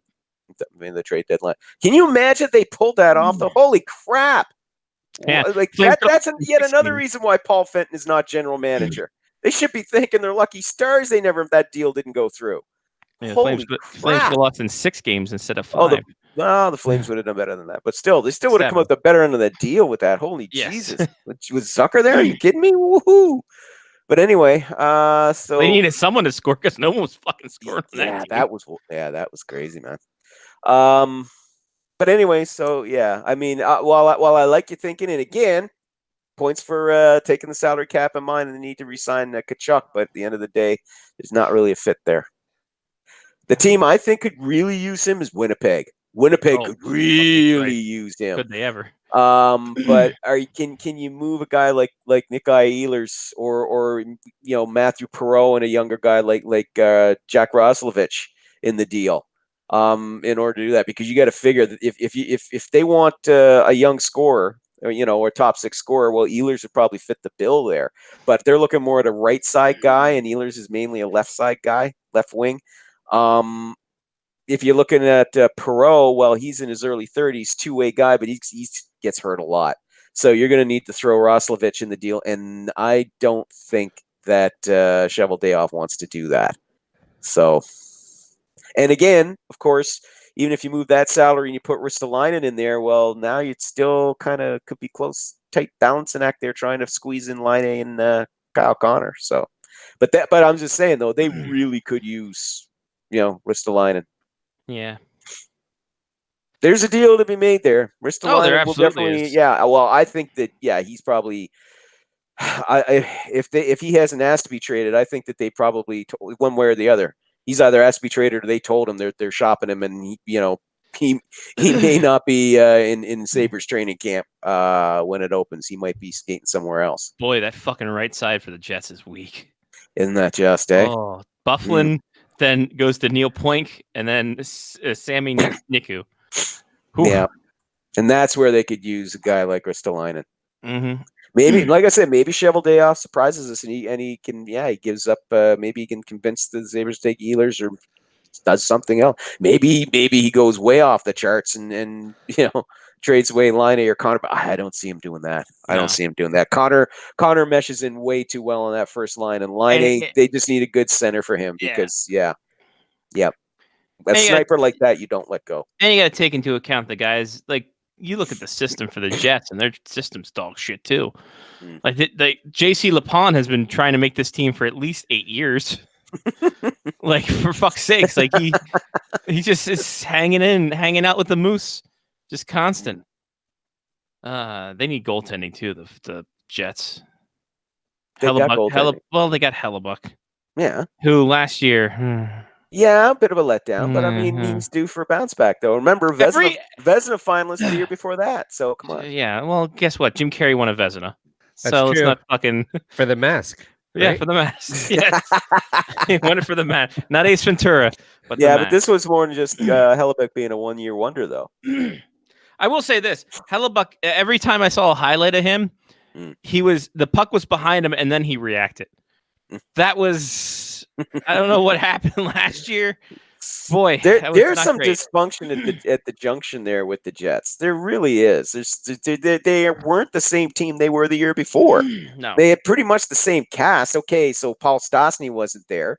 That they only had him just down the stretch and in the playoffs. I mean, not saying he didn't help them. My God, he did. But still, even without him, this was still pretty much the same team that reached the Western Conference Final, and a lot of times they just look out of sync. I'm looking forward to them retiring his number. Right? Paul Stastny's, Paul Stastny's not going to be in the Hall of Fame. How do you think Paul Stastny feels that he was with the Blues and he goes to the Jets, and he goes to Vegas, the team that didn't win the Cup, but went to the Cup final the year before, and then he watches the team that he left go on and win the Cup? It probably feels like Marian Hossa did for that time. That's karma. Instant karma's going to get you. Why I was going to say, why do the Jets not have any listing of their coaches? I'm trying to find out who the fuck the goalie coach is for this team. They don't have any. Oh, that's probably the reason. Guys, I figured out what all went wrong.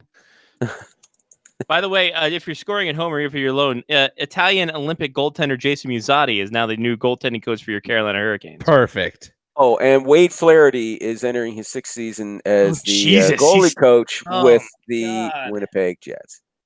This is where the Jets are going to be of their own downfall. Wade Flaherty, because he didn't bring in Bob Essenza. Wade Flaherty was also the Chicago Blackhawks development goalie coach, where he worked with Stanley Cup winners Antti Niemi and Corey Crawford. And look where they're at now. But again, look where they are now. 3 Stanley Cups later, look where they are now. Yeah. Well, where's Antti Niemi now? Yeah, who cares? I do. Because he's got his cup ring. He had several years. Then he had several years after that where he was like a very good starting goaltender with the San Jose Sharks.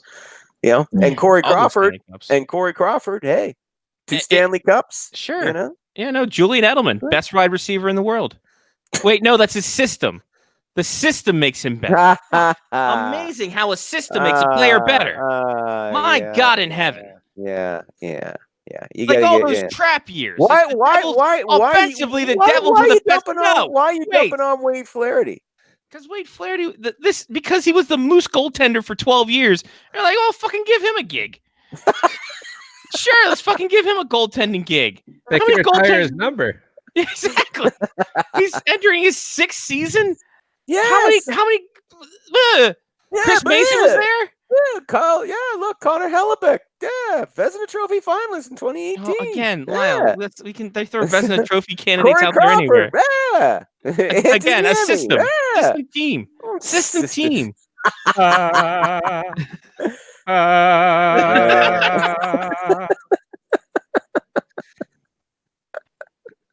It's a system malfunction that made Corey Crawford. That's right. Corey Crawford's glove hand was so weak, but the system changed and they fucking did it. There are going to be plenty of people that don't get that Ace Ventura reference.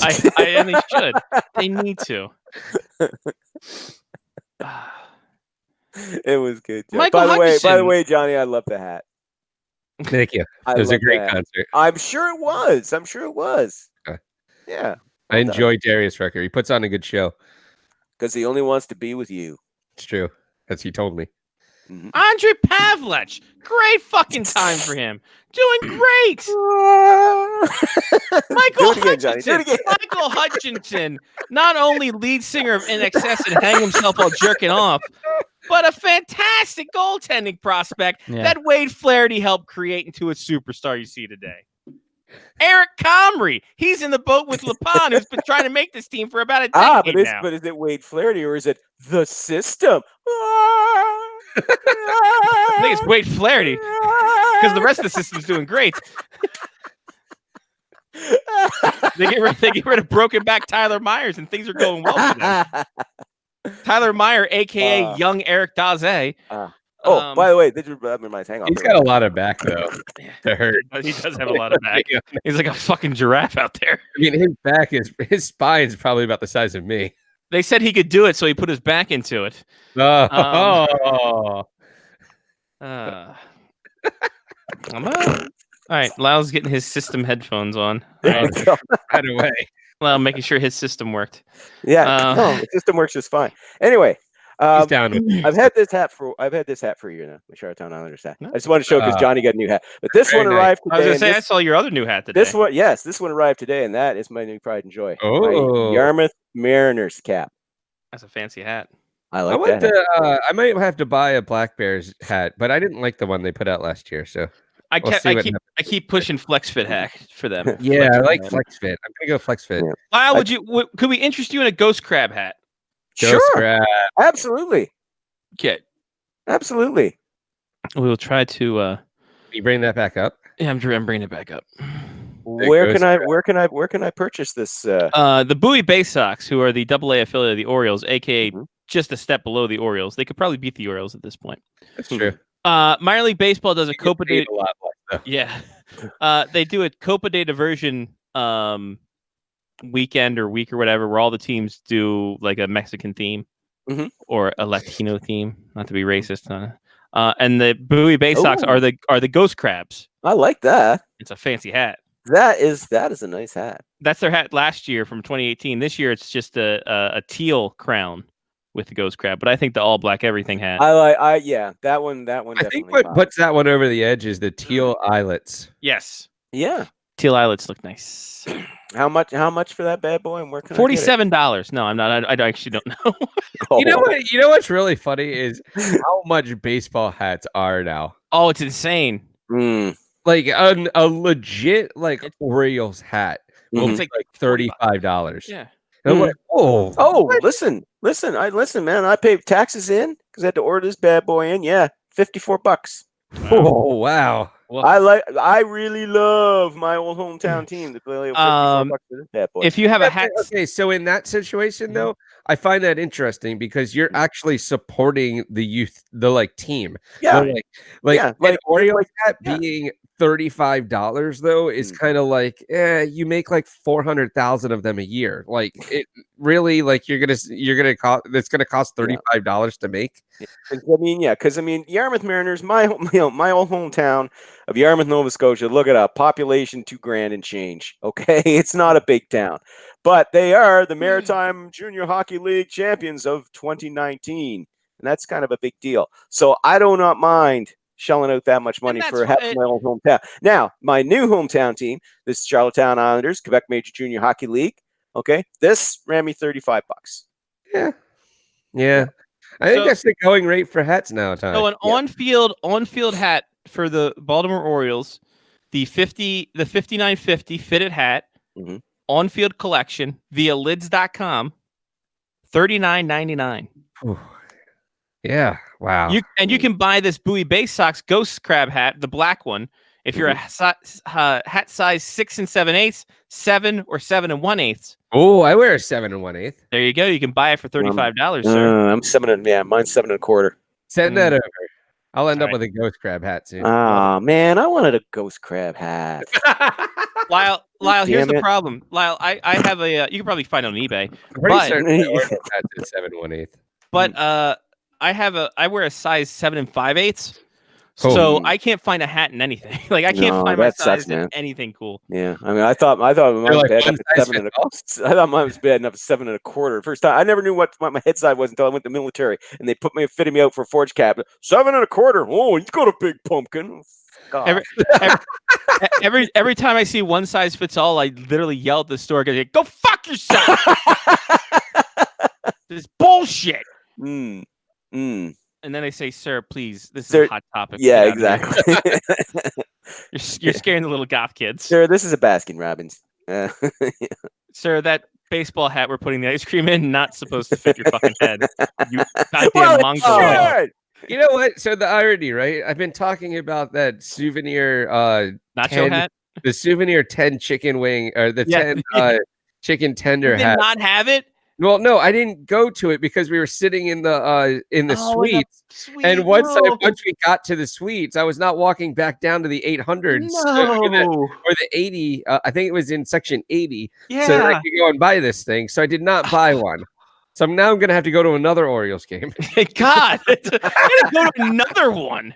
Jesus, this is terrible. I know. Just to buy this so that I can get a souvenir hat and hope it fits Hudson's head. Right? He's got a big dome. That's what I'm saying. Though I will say this, like this is the hat that Johnny got for me. The Black Bears toque, Hey, nice and fancy. there you go. Black Bears, and it's got the pom pom. That one's nice. But I want a flex fit hat from the Black Bears this year, and I Yeah, will I work agree. diligently to get that. Johnny, I sent you the link. Just FYI. Oh, it's from the Bay Sox too. Yeah, it's direct from the Bay Sox. You could probably go down to the Bay Sox Stadium. Yeah, it's one out probably for yourself. easier for me to just have him Yeah, send exactly. I'm not going down the three not going the 301.50 split at that time. Go fuck yourself. Not going to Bowie. Yeah, Why exactly. would I do that? The teal one is in 7, 7.5, 7 5/8, 7 3/4, 7 7/8, and 8. If you're scoring at home or even if you're alone. $35. BowieBaySox.com. Catch the fever. Yeah, I see. I have to make sure that this fits me. I'm gonna have to check it out after the show. Catch the crabs. That's another funny thing too. Like around here, people will just randomly yell out, like, "Hey, you got crabs?"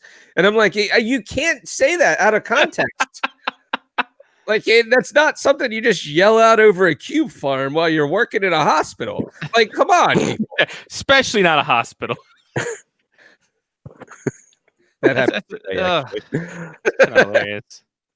That's really great. You got Aaron, you got crabs? Hey, you getting crabs this weekend? No, you don't plan for shit like that. Oh no, hon, it's gonna be a wild weekend. Go down the ocean, might get some crabs. You don't know. Yep, you hook up with that dirty. Oh, wait, what? Oh boy, those are the days, right, ladies and gentlemen? Down the ocean, Down the ocean. getting crabs. It meant See- it meant something different. Shout out secrets. Oh boy. Did we get Mark back on the secrets? No, he's on the phone. No, Mark's He- taking phone calls. yeah, Mark's making deals. Mark's making deals. He's trying to get this Ristolainen trade done for me.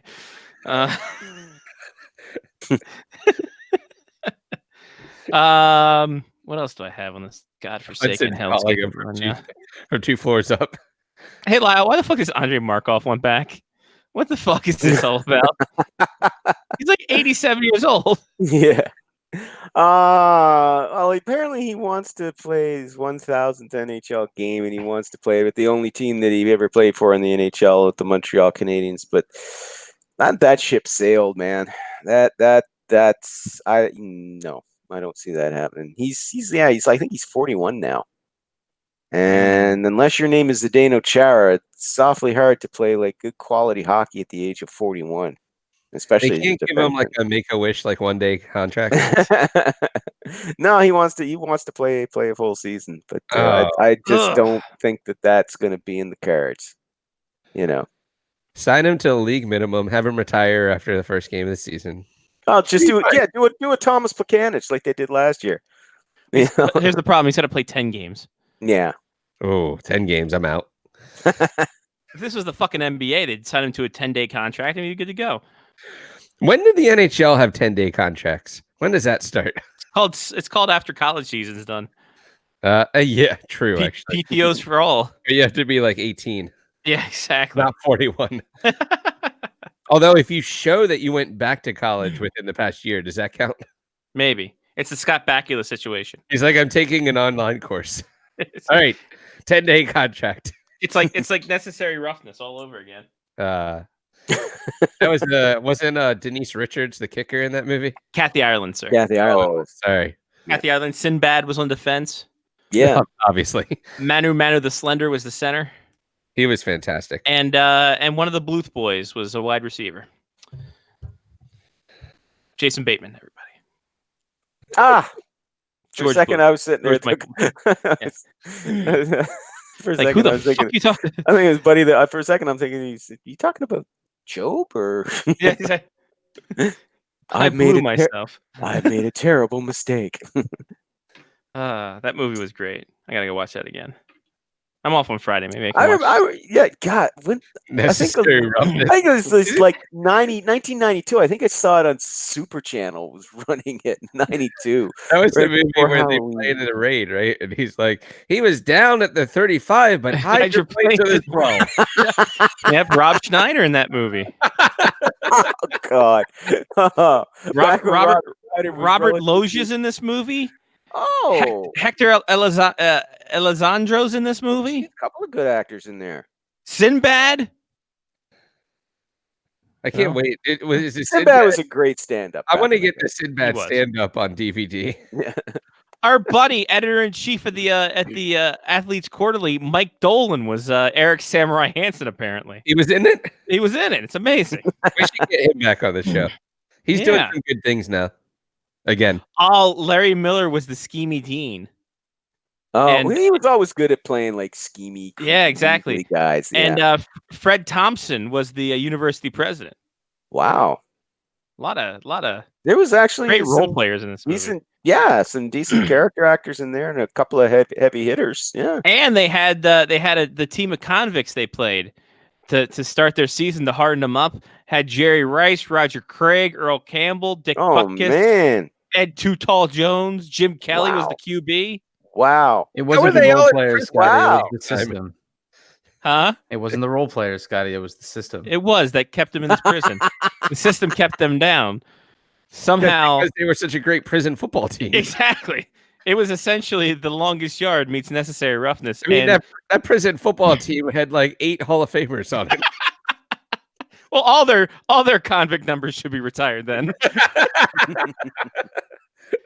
Inmate probably far 147-16 was the greatest wide receiver and shanked his cornerback. It's probably way easier when you have 8 digits Right. And they're all unique. to retire numbers. Roger Ebert gave it 4 stars. Hey, there you go. It's a good movie. Fun movie. Necessary roughness. Well, is there anything we're missing? Anything? There was actually a trade today. What happened? Adam Erne got traded from the Tampa Bay Lightning to the Detroit Red Wings in exchange for a 4th-round pick. That means all that. Here we go. That means all that $9.3 million Now- cap space goes to, well, not all of it, but You know- probably you up know to what that 8.5 mil of it means? goes to Braden Point. Here we Is go. Burke gonna get Here traded it as well? is. The Stevie Irishman collusion begins, baby. Ah, Here we are, getting those old Tampa Bay Lightning into the Red Wing system. It's a scratch of the back, and I'm sure at some point he will Mhm. he will yeah.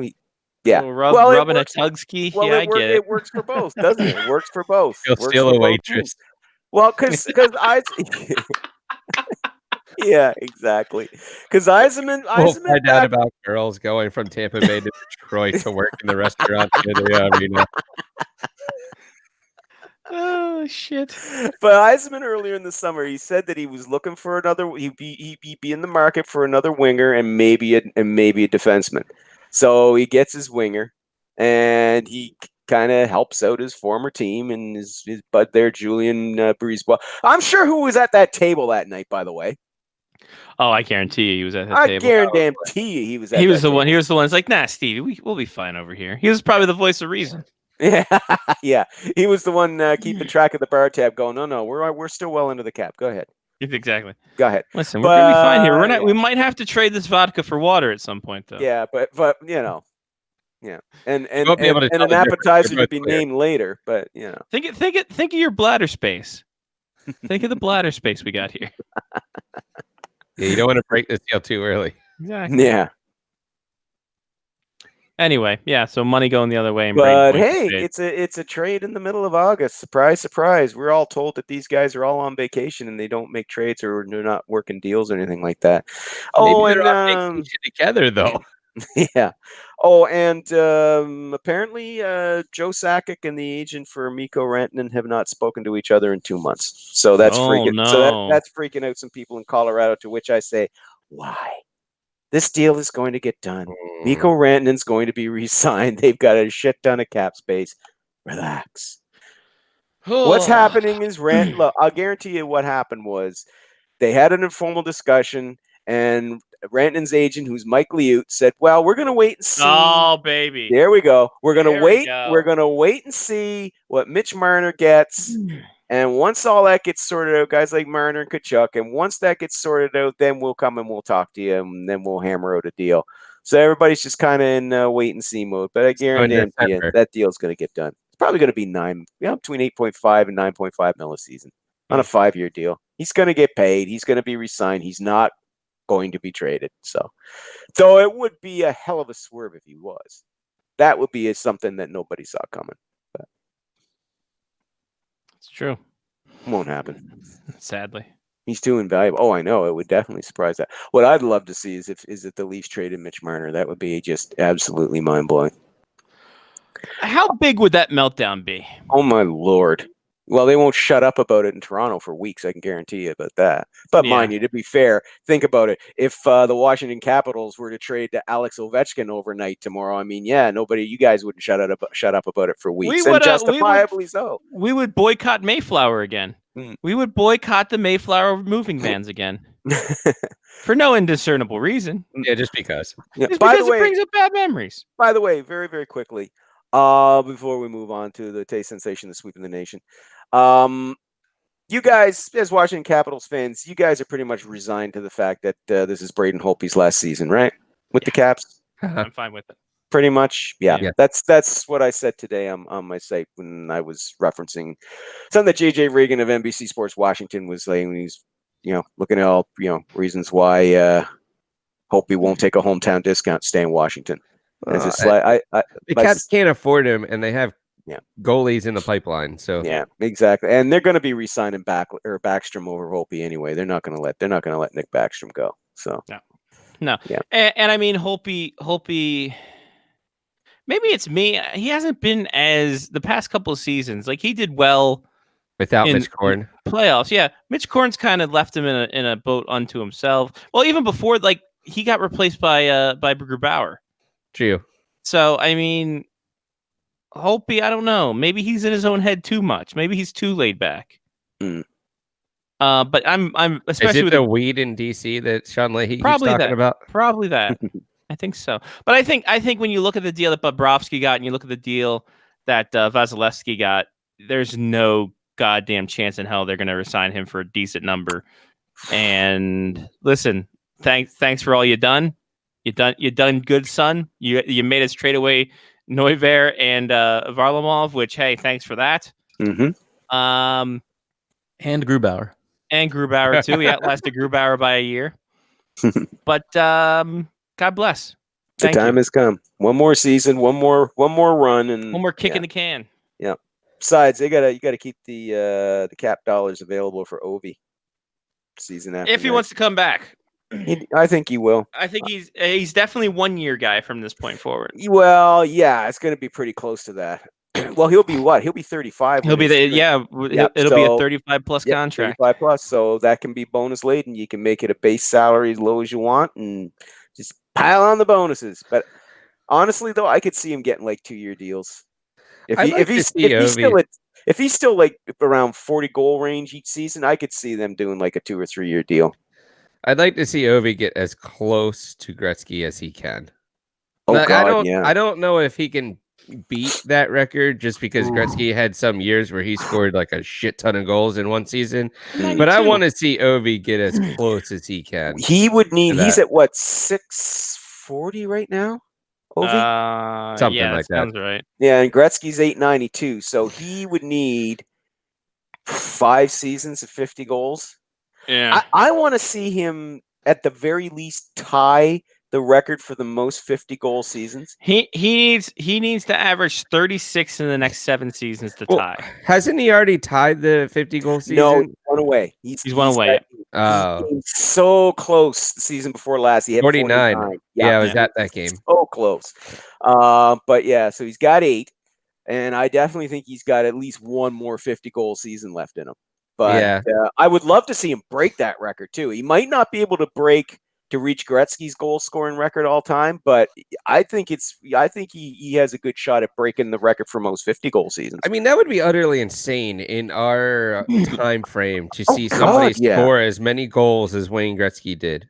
Well, it would be insane for him to break the 50 goal mark and then not be anywhere close to Gretzky.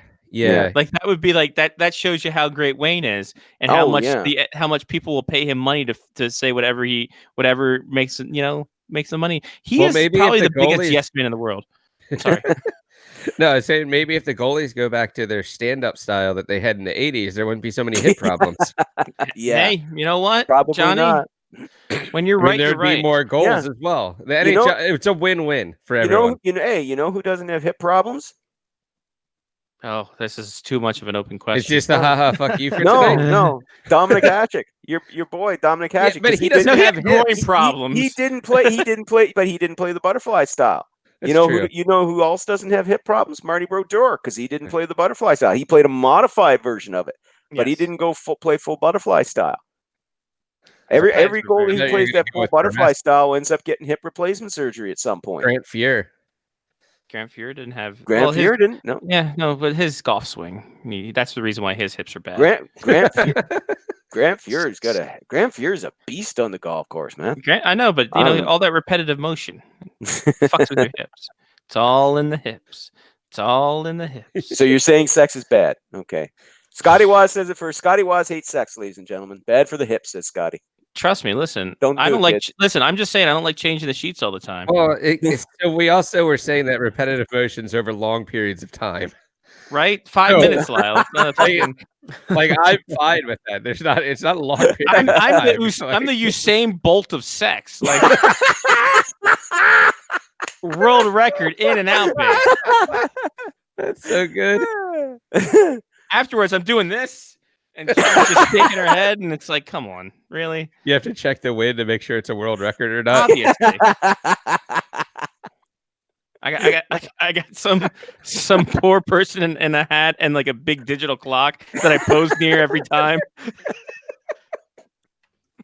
I got a British man going, oh, he done it again? Another world record? That kind of stuff. No, it was wind assisted. Oh, you hate to see the wind assisted. You hate to see the wind assisted. You think it was his hips doing it, but no, the air was doing most of the pushing. That's why you have to turn off the ceiling fan. Exactly. Exactly. Close the windows, basically make it into a vacuum. Some people are into that. Not that there's anything wrong Not with that. that- No. Right. No, exactly. Right. Right. We Obviously, do not judge here on the Face Off Hockey Show. No. we do, but not. Well, we not do, but not harshly. your sexual lifestyle. No. Yeah. Well, no, You do you. at times. Like if it's weird, we'll make fun of you for it. Like if you're like furries. thank you. Yeah. Yeah. Oh, yeah. Okay. Right. Okay. There's I mean, the line right there. Yeah, Yeah. listen, we're not Absolutely. gonna- Absolutely. We're There's not the line. gonna play to that. No. No. There are some things that are against God's will. Right. Massive people wearing massive mascot costumes having sex is against God's Gritty. will. I don't want Definitely. gritty fucking. No. That don't is want- something I do not want it. Look, I was disturbed enough watching him streak. Although that okay? said, let me say this. Let me say this about that. Interesting. Let me say this about that. Anytime I could see a mascot with a fat belly getting it on, it has hope for me. So maybe I mean, it wasn't the Philly. The Philly Fanatic was a very sexual. Mascot. Yeah, he was Still doing is, a yeah. lot of hip thrusts. All Oh, the yeah. time. hip thrusting. Yeah. With that big nose. I mean, clearly. That's not his Clearly. nose. Not yet. Heyo. Hey, all right. Well, okay. obviously, furry sex only means one thing. It's time for haha fuck you. You wanted it, you got it. What a great segue. By the way, can I just say though, I also want to see Scotty do a new segment called "Let me say this about that." Yeah, But Let you me say gotta this about no, yeah. Lyle. I'm going to do a whole podcast. I don't have enough podcasts. I need another There's your podcast. next podcast. Let me say this There you about that. go. There you go. You said it, but I came back with the suggestion for you. So there you Oh, go. or let's say it because it could be a short segment. Let's make it a Johnny song. There you Let go. me say this Even about better. that. Even better. That. All right. Yeah. Let Johnny know when he gets back. Get the headphones back on. You still there, Johnny? Yeah, I can hear. Yeah. Yeah, we got your new, We got a new the song next for you, album buddy. for your next new song for your next album. All right. It's probably going to be in the theme of Hootie and the Blowfish. That's fine. Let me say this about that. You know what I realized? So it's really funny going to horrible. going to a Hootie and the Blowfish What's going concert. on? You really only have to be on key. You don't really need to know a whole lot of the Hootie and the Blowfish words to songs. If you're on key, you're like close enough. Yeah. But that's what they're made for, man. They're sing along guys. They can sing along. Oh, sing it was along. great. It was a great concert. Oh, I'm sure it was. I And that definitely was, sang the whole that was- time. was that with the Bare Naked Ladies as well? Yes. The opening act. Yeah. Yeah. And there were a bunch of 55-year-olds passed out in front of me, which was fantastic. Oh, there you go. Yeah. Wow. Not that I'm saying anything about people being passed out. No, that's all. Yeah. It's a concert for That's my Christ's sake. that's my age group and also part of my musical genre too, because I love the Bare Naked Ladies and I love Hootie and the Blow. Well, So Hootie and the I Blowfish, will not say, Crack Rear, yeah, Crack Rear until View. Scotty's getting ready, or if he's ready, I will say that the age demographic of the Hootie and the Blowfish concert was older than the normal country concerts that I go to. Oh, no shit. I bet it was. I bet it was. Of course it was. The lines for the beer were so long; it was insane. That is kind of crazy. Guys, I want to flash back a little. My mom sent me a picture today. I Oh, saw that. Sent me a picture back when little Scotty was as bald as he is now. But more adorable. Yeah, I know. What, Lord, what- adorable. and probably the last time I wore jeans too. I was going to ask you though, what size are those jeans? They might fit me. My mom still probably has them. I'll bring them over next time. Perfect. She sent me a picture when I was 11 months old out in the backyard. Now that was March 1984. And he was so Uh-oh, sweet. here we go. So March 1984. When you think March 1984, what do you guys think? Nothing. You think, man, Cyndi Lauper. in only 12 in a month and 12 more years, it's going to be April 1996, which is where we're going right now. That's when I graduated from high school. There you go. April 10, 1996 at Madison Square Garden version 4. The Washington Capitals, the New York Rangers, the tail end of the 95-96 season. Oh God. Ladies and gentlemen. Haha, fuck you, time. Any particular reason why you made that leap from 11-month-old Scotty in March of 1984 to? I Well, really just wanted find to fuck, out. I really wanted to fuck you guys up to say, oh my god, are we really doing like March of '84? Half of us were. So weren't well, able yet. I would have been totally down with that. I know because you was would've. following hockey back then. Yeah. Yeah, But, I was 5. yeah. There you go. There There is one, Lau, but it's for you to find out I and was me go- to know. I was gonna say you're doing a mysteries at the museum swerve that they always do. Here in the Louvre, the Picasso is hanging. There's a beautiful thing, but down the street is another piece of unknown. Wait a minute, we're looking at Exactly. Picasso's at the Louvre. The hell? But at this Arby's, they're doing a meat Yes. mountain. By the way, if they still have the meat mountain, because if Arby's is still a corporation, I think we should go to lunch at Arby's and have a meat mountain. All right. Lau, do you know? Before or during the? Can Suddenly- we get suddenly, like- Arby's to sponsor the Big Stand Oh, I Invitational, hope that- and they I can hope bring so. stuff to a? Do they deliver to a bowling alley? They should. As long as they do roast beef singing. While we have Jason Belmonte playing duck pit. Yes, it's a weird event. Lau, do you know of the meat mountain? Lyle, this is not a porn joke. Do know? I've seen that one. That one comes on right after A League of Their Own. Woo! Lyle, what do you know of Arby's Meat Mountain? We've got the meats. For sandwiches. For sandwiches. Lyle, have you We heard have of this not on the heard of street? that here in Canada. All right, so there are laws protecting our colon It's the from abuse here. So it's the secret menu item of Arby's. I'm It's sure. $10. Uh-huh. And here's the breakdown of the sandwich itself. Okay. You have a bun, I should hope obviously. You have 3 half strips of bacon. so. Okay. You have an ounce and a half of roast beef. Okay. You have a slice of cheddar cheese. Okay. All right. Ounce and a half of Angus steak. Oh boy. Ounce and a half of brisket. Oh my God. Ounce and a half of corned beef. Oh my God. Slice of Swiss cheese. Ugh. Fuck Swiss cheese. Ounce and a half of Hey! ham. I'll fight you for that.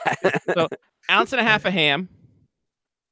Ounce and a half of roast turkey. And 2 chicken tenders. That is your meat mountain. What do you say? That's obscene. It's delicious, but obscene. It sounds delicious. Oh my I God. could think of worse ways I to can't kill eat all myself. of I could not possibly eat all of that. That's I could not I possibly. hope it's served in a tray. I hope I could like cut it off as slivers and just. I kind hope of it's served with a cardiologist on peck duty. away at it over the course of a day because Like, that will feed honestly. you for an entire day. Now, is So- this better or worse than that KFC chicken sandwich that had? Do not chicken on bring both that sides? up. Oh, or I'll yeah, bring yeah. up. Bleh. No. That was not great.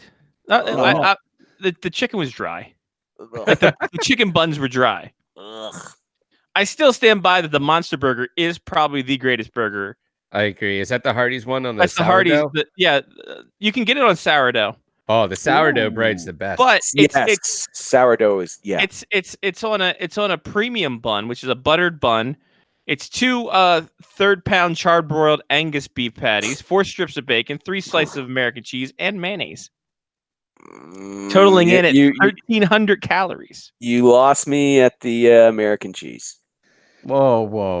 Why? I can why? add provolone to Listen, that it's- instead of Okay, American now cheese. you're talking my language. Yeah. Lyle's being racist. I get it.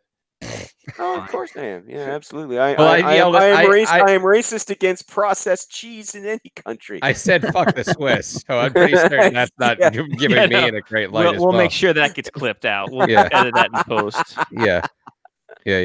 All right, so Swiss cheese isn't real cheese. It has holes. that's true. It is real cheese. It's like You Litos. They never cut corners, except for that Just- 1 liter. Except for yeah, that 1 Litos in terrible. Annapolis. Okay, that had the- Oh. Okay, No, okay. no, Swiss no. cheese is real cheese, but provolone is more real cheese. So Yeah, I will give you provolone's that. the right. best. No, You're not seriously, wrong. I'm not saying that to suck up. That's for real. There is more cheese in provolone than there is Swiss. That's true. It's it's I still like science. Swiss cheese, guys. I'm not gonna lie. Not gonna lie. Not gonna lie. All All right, right. fine. Caps Rangers, April 10th, 1996. Speaking of cheese, Speaking of holes, let's almost slip through it. whoo. We'll start with Mark with a C. Brian Leach. What? Johnny. Ole Kolzig. Fuck you. Oh, really? Oh, Really? ouch! Ouch! Damn. Ouch! I have no idea who the goalie is then. No, All I right, probably do. Lyle. Peter Bondra. Bod. Yes. Damn. Mike Richter. Bod. Don Johnny. Beaupre. Fuck you. Damn it. Well, I don't Lyle? know who the goalie is then. Michael Pavanka. Bod. Hey, Good one. Oh. Cool. That's Mark. nice. Rolling. Joey Junot. He's on that board. Ah. Are you drinking Wow. truly? I sure am. Johnny?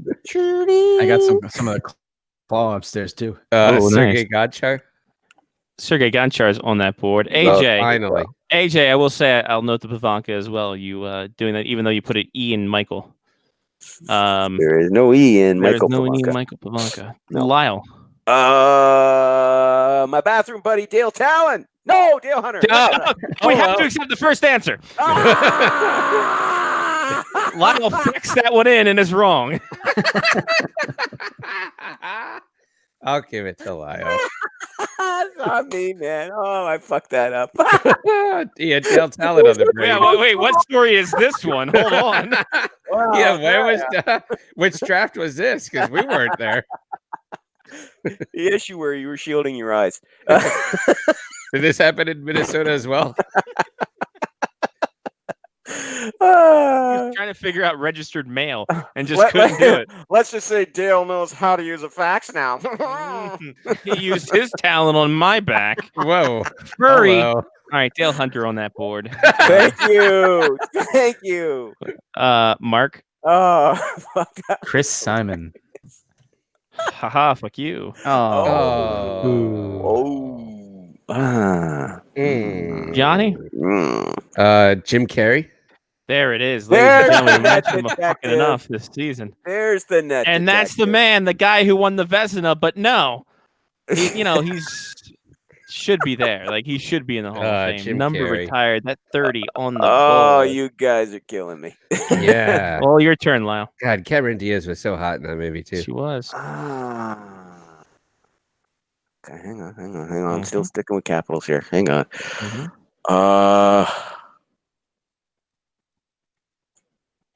Kelly Johansson.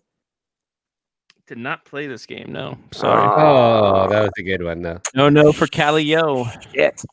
AJ's got one. Ah. Jeff Bookaboom, and that's on the board. Ooh, yes. There we go. Jeff Bookaboom. Mock Adam Graves. on the board. Yes. Johnny. I'm gonna go with Mark Messier. No. His leadership award hadn't started yet. I think he was in the Couve at that In point. in 95, 96? Is that I think because that's when the jersey change happened, and he was the first. No, wasn't it the following year? 96, Was it 97? 96, 97? I don't know. I thought for sure Messier was still on the. Yeah, I think Messier was still on the team then. Huh. Because they were playing. Then- Because they played Montreal in the opening round. He did And not he play was- in that season. He was. Oh well, For that not game. in that game. I definitely remember him playing against the Habs in that series. He had a hangover from all the fake plays. Probably. Yeah. So that goes to Monsieur Lyle. All right, I don't have many more of these guys left. Capitals wise, I'm thinking here. Konowalchuk? Sorry. Yeah. No Kano. Okay. That I think I'm pretty much done with Caps. I'm gonna have to switch to Rangers here. Mark? Oh yeah. Ally Afraidy. No, sir. Oh. Sorry. Johnny. Kevin Hatcher. Sorry. Damn. Lyle.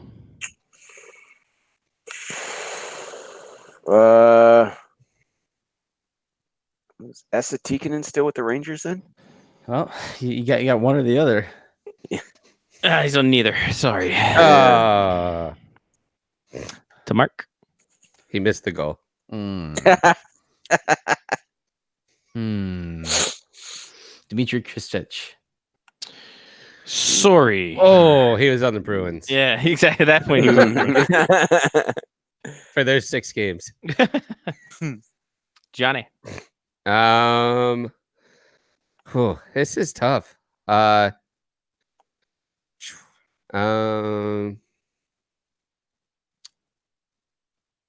Man, yeah, I don't really know.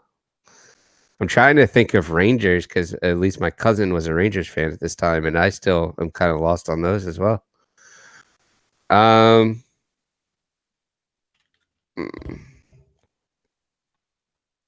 don't know. I'm gonna have to pass for right now, and I'm gonna come back. All right, Lyle. Okay, I'm shifting gears over the Rangers here. Sergei Zubov.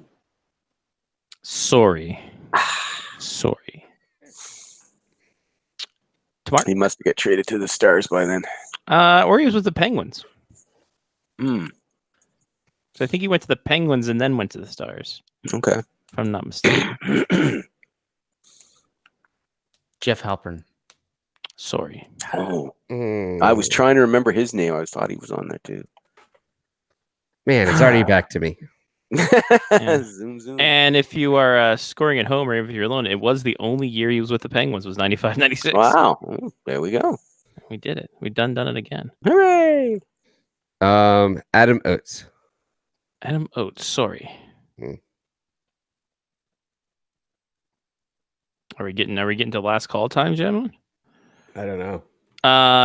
Eddie says Eddie Shack, which is incorrect, and then he says the drummer for Motorhead, and I'm like, I don't think. Nope. AJ chimes in with Sergei Nemchinov, and I'm sorry, that's not on the board. Oh, Wow, this is a Wow. tough one tonight. yeah. That's not easy. It's not Yeah, easy. it's not. It's not easy until I say the names. Yes, it is your turn. So you say the names. Okay. This was a long time ago. Alexei Kovalev. There it is on the board. Yes. Wow. I'm trying to remember Rangers from like '94 onward. Not easy, What surprisingly. are we thinking? Last call here, gentlemen. Sure. Stephen Pete. Sorry. Sorry. Johnny, your last pick. My last pick.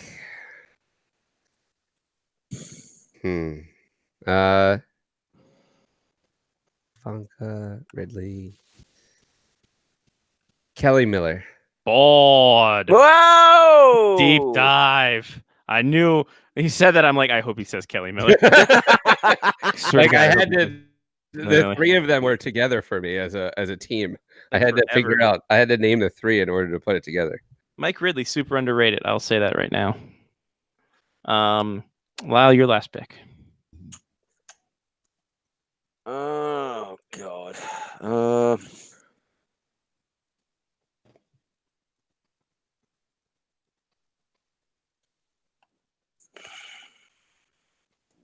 I'm gonna tap. Sorry, I'm drawing a complete Tapping blank. out. now. We are Yeah, done. drawing a complete blank. Waiting for nothing from the chat. So it's not an easy one, gentlemen. No, Not an it easy wasn't. one. We'll start off with the Capitals. Peter Bondra on that board. Andrew Burnett. Interesting. Oh, Eric Sharon. Sylvain Cote. Oh, damn it! Mike Eagles. He was on Got- the jersey. right? Yep. Gonchar, Hunter, Jim Johnson. Juneau, Kevin Kaminsky, Ah, killer. Ken Klee, Todd Krieger, Miller, Jeff Nelson, Pavanka, Steve Popst, Mark Tenorti, Mark Tenorti. everyone's favorite German, Stefan Ustorf, and Jim Carey in net. For the He's Rangers. not even the best German that played for the Caps.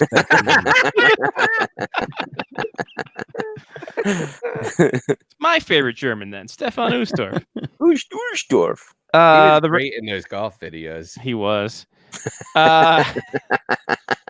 Rangers, Bill Berg. Great comedian. Awesome podcast. Fantastic podcast. Booka Boom, Bruce Driver. The brothers Ferraro, Chris and Peter. Oh, Ken Jernander, who was the longtime Hartford Wolfpack GM. Graves, Kovalev, Yari Curry. Oh, wow. Yari Curry. Daniel Lacroix, Darren Langdon, Leach, Doug Litster, Kevin Lowe, Sergio Momesso, Luke Robitaille, Oh, the leftovers after Gretzky retired. Alf Samuelson. This is before Gretzky retired. And Nicholas Sundstrom with Richter and net. Luke Robitaille and Samuelson came over for the Zubov deal. It was Zubov and Nedved for Robitaille and Samuelson. if you're scoring at home or even if you're alone. That's interesting. Luke Robitaille. Mm-hmm. He had a great career. Yeah, he did. Hall of Fame. Hall of Fame career. Well, it's been real. It's been fun. It's been real fun. We did it As again. always, You guys. are not here next week. Am I correct? That's correct, guys. I'm taking a I'll long still overdue email you. vacation. Yeah. Sure. Who He'll knows? I might. still just we know There's you're zero not coming chance on. I'm going to remember. There's Ah. zero chance. I will remember. That'll I be emailed fun. Sean Leahy this week because he's talking shit about Stoke. I wanted him on the show, and he didn't. He didn't come on the show. What a puss. Talking about Leeds playing Stoke in the Carabao Cup or something like that. I don't know what that is. I think that's a kind of a deer. I think it's a Not- deer or that- like an that- energy drink or Like something. the caribou. I'm sorry. The Caribou Cup. Just as Lyle- well. Yeah, exactly. It's been real while. We'll talk to you next week, buddy. Or Talk 2 weeks to- ago. talk to See, you- I've just talk to forgotten you- you. We'll talk to you next week, Lyle. Yeah. Then we'd be like waiting for Lyle to come on. I wonder when he's going to come on. Son of a bitch blew us off. That bastard. Maybe he thinks it's a Tuesday show. See you later, guys. Bye, Lyle. There he goes. Spectre Hockey. SpectresHockey.net is the place for it all. Johnny, some shout outs. I will give a shout out to Darius Rucker Sure. and the Blowfish. Mm-hmm. They put on a great concert. The Bare Naked Ladies. Probably. So if there was anyone young coming to the Bare Naked Ladies concert, they probably were a little bit disappointed because there weren't. They're neither bare naked nor ladies. I have a shout out to the Orioles. I have a shout out to Matt Death. Shout out soccer. I've been watching This Is Football on Amazon Prime. Ooh. It's a good little 6 1-hour episode series. Yeah, it starts off with a quote that says, football is not a sport, it's a feeling. And I'm like, huh. That's a very interesting comment and probably true. So yeah. So it's been a fun week. I will be much more dull, probably for the rest of the summer. But I have a good August planned. I have another concert coming up. I've got the IDP 10 draft to go to in the Poconos. So I mean, it's gonna be fantastic. Nice. Those are all my shout outs. Get in a heart-shaped tub and have a great time for himself. Yep. In my house. Barracuda. Mark. Shout out to Oh, and ghost crabs. Ghost Crabs. Is that what happens when you get rid of the crabs? Yes. They come back. You feel like they're there. They're ghost crabs. Shout out to the Trulies and the Claws. It's good stuff, man. It's good stuff. I realize that I have to turn in my man card now, but they're delightful. They're great summer drinks. I highly recommend giving them a shot.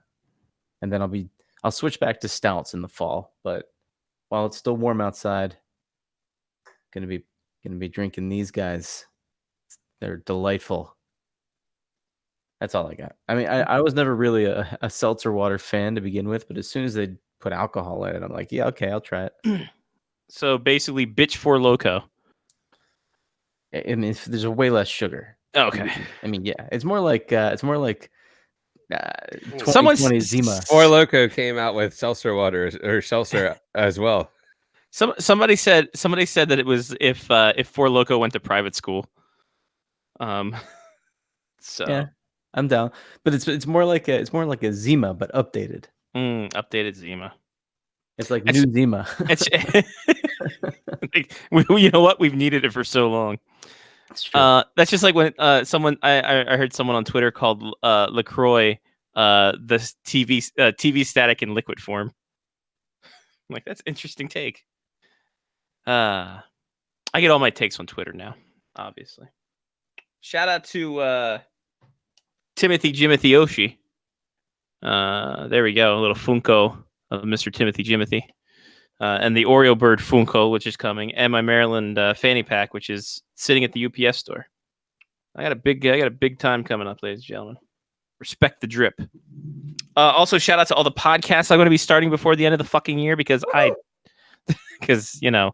Mind on the Gutter from heel to toe or from heel to face. It's going to be a great time for the Face Off Hockey Show media faction. We're going to have all the podcast. Don't you dare miss it. That's it. That's all. We're Johnny P. Mark of the CM. Scotty Watts. Take care of yourself and someone else. Has been Face Off Hockey Show on the Face Off Hockey Show media faction. FaceOffHockeyShow.com, part of Blog Talk Radio. Twitter.com/FOHS Radio. Facebook.com/FOHS Radio. And Patreon.com/Face Off Hockey Show. We're doing more shows. You should maybe check us out. Give us some more money. We'll have some extra content for you. How about them apples, ladies and gentlemen? That's it. That's all. Till next week, Lyle-less. We'll be back, though. Peace. Undecided indecision, you know you lose too, yeah. If there's a question, read between the lines, and in essence, we're killing all the signs, giving you the chance to make your moves. Undecided indecision, you know you lose too, yeah. Always looking out for number one.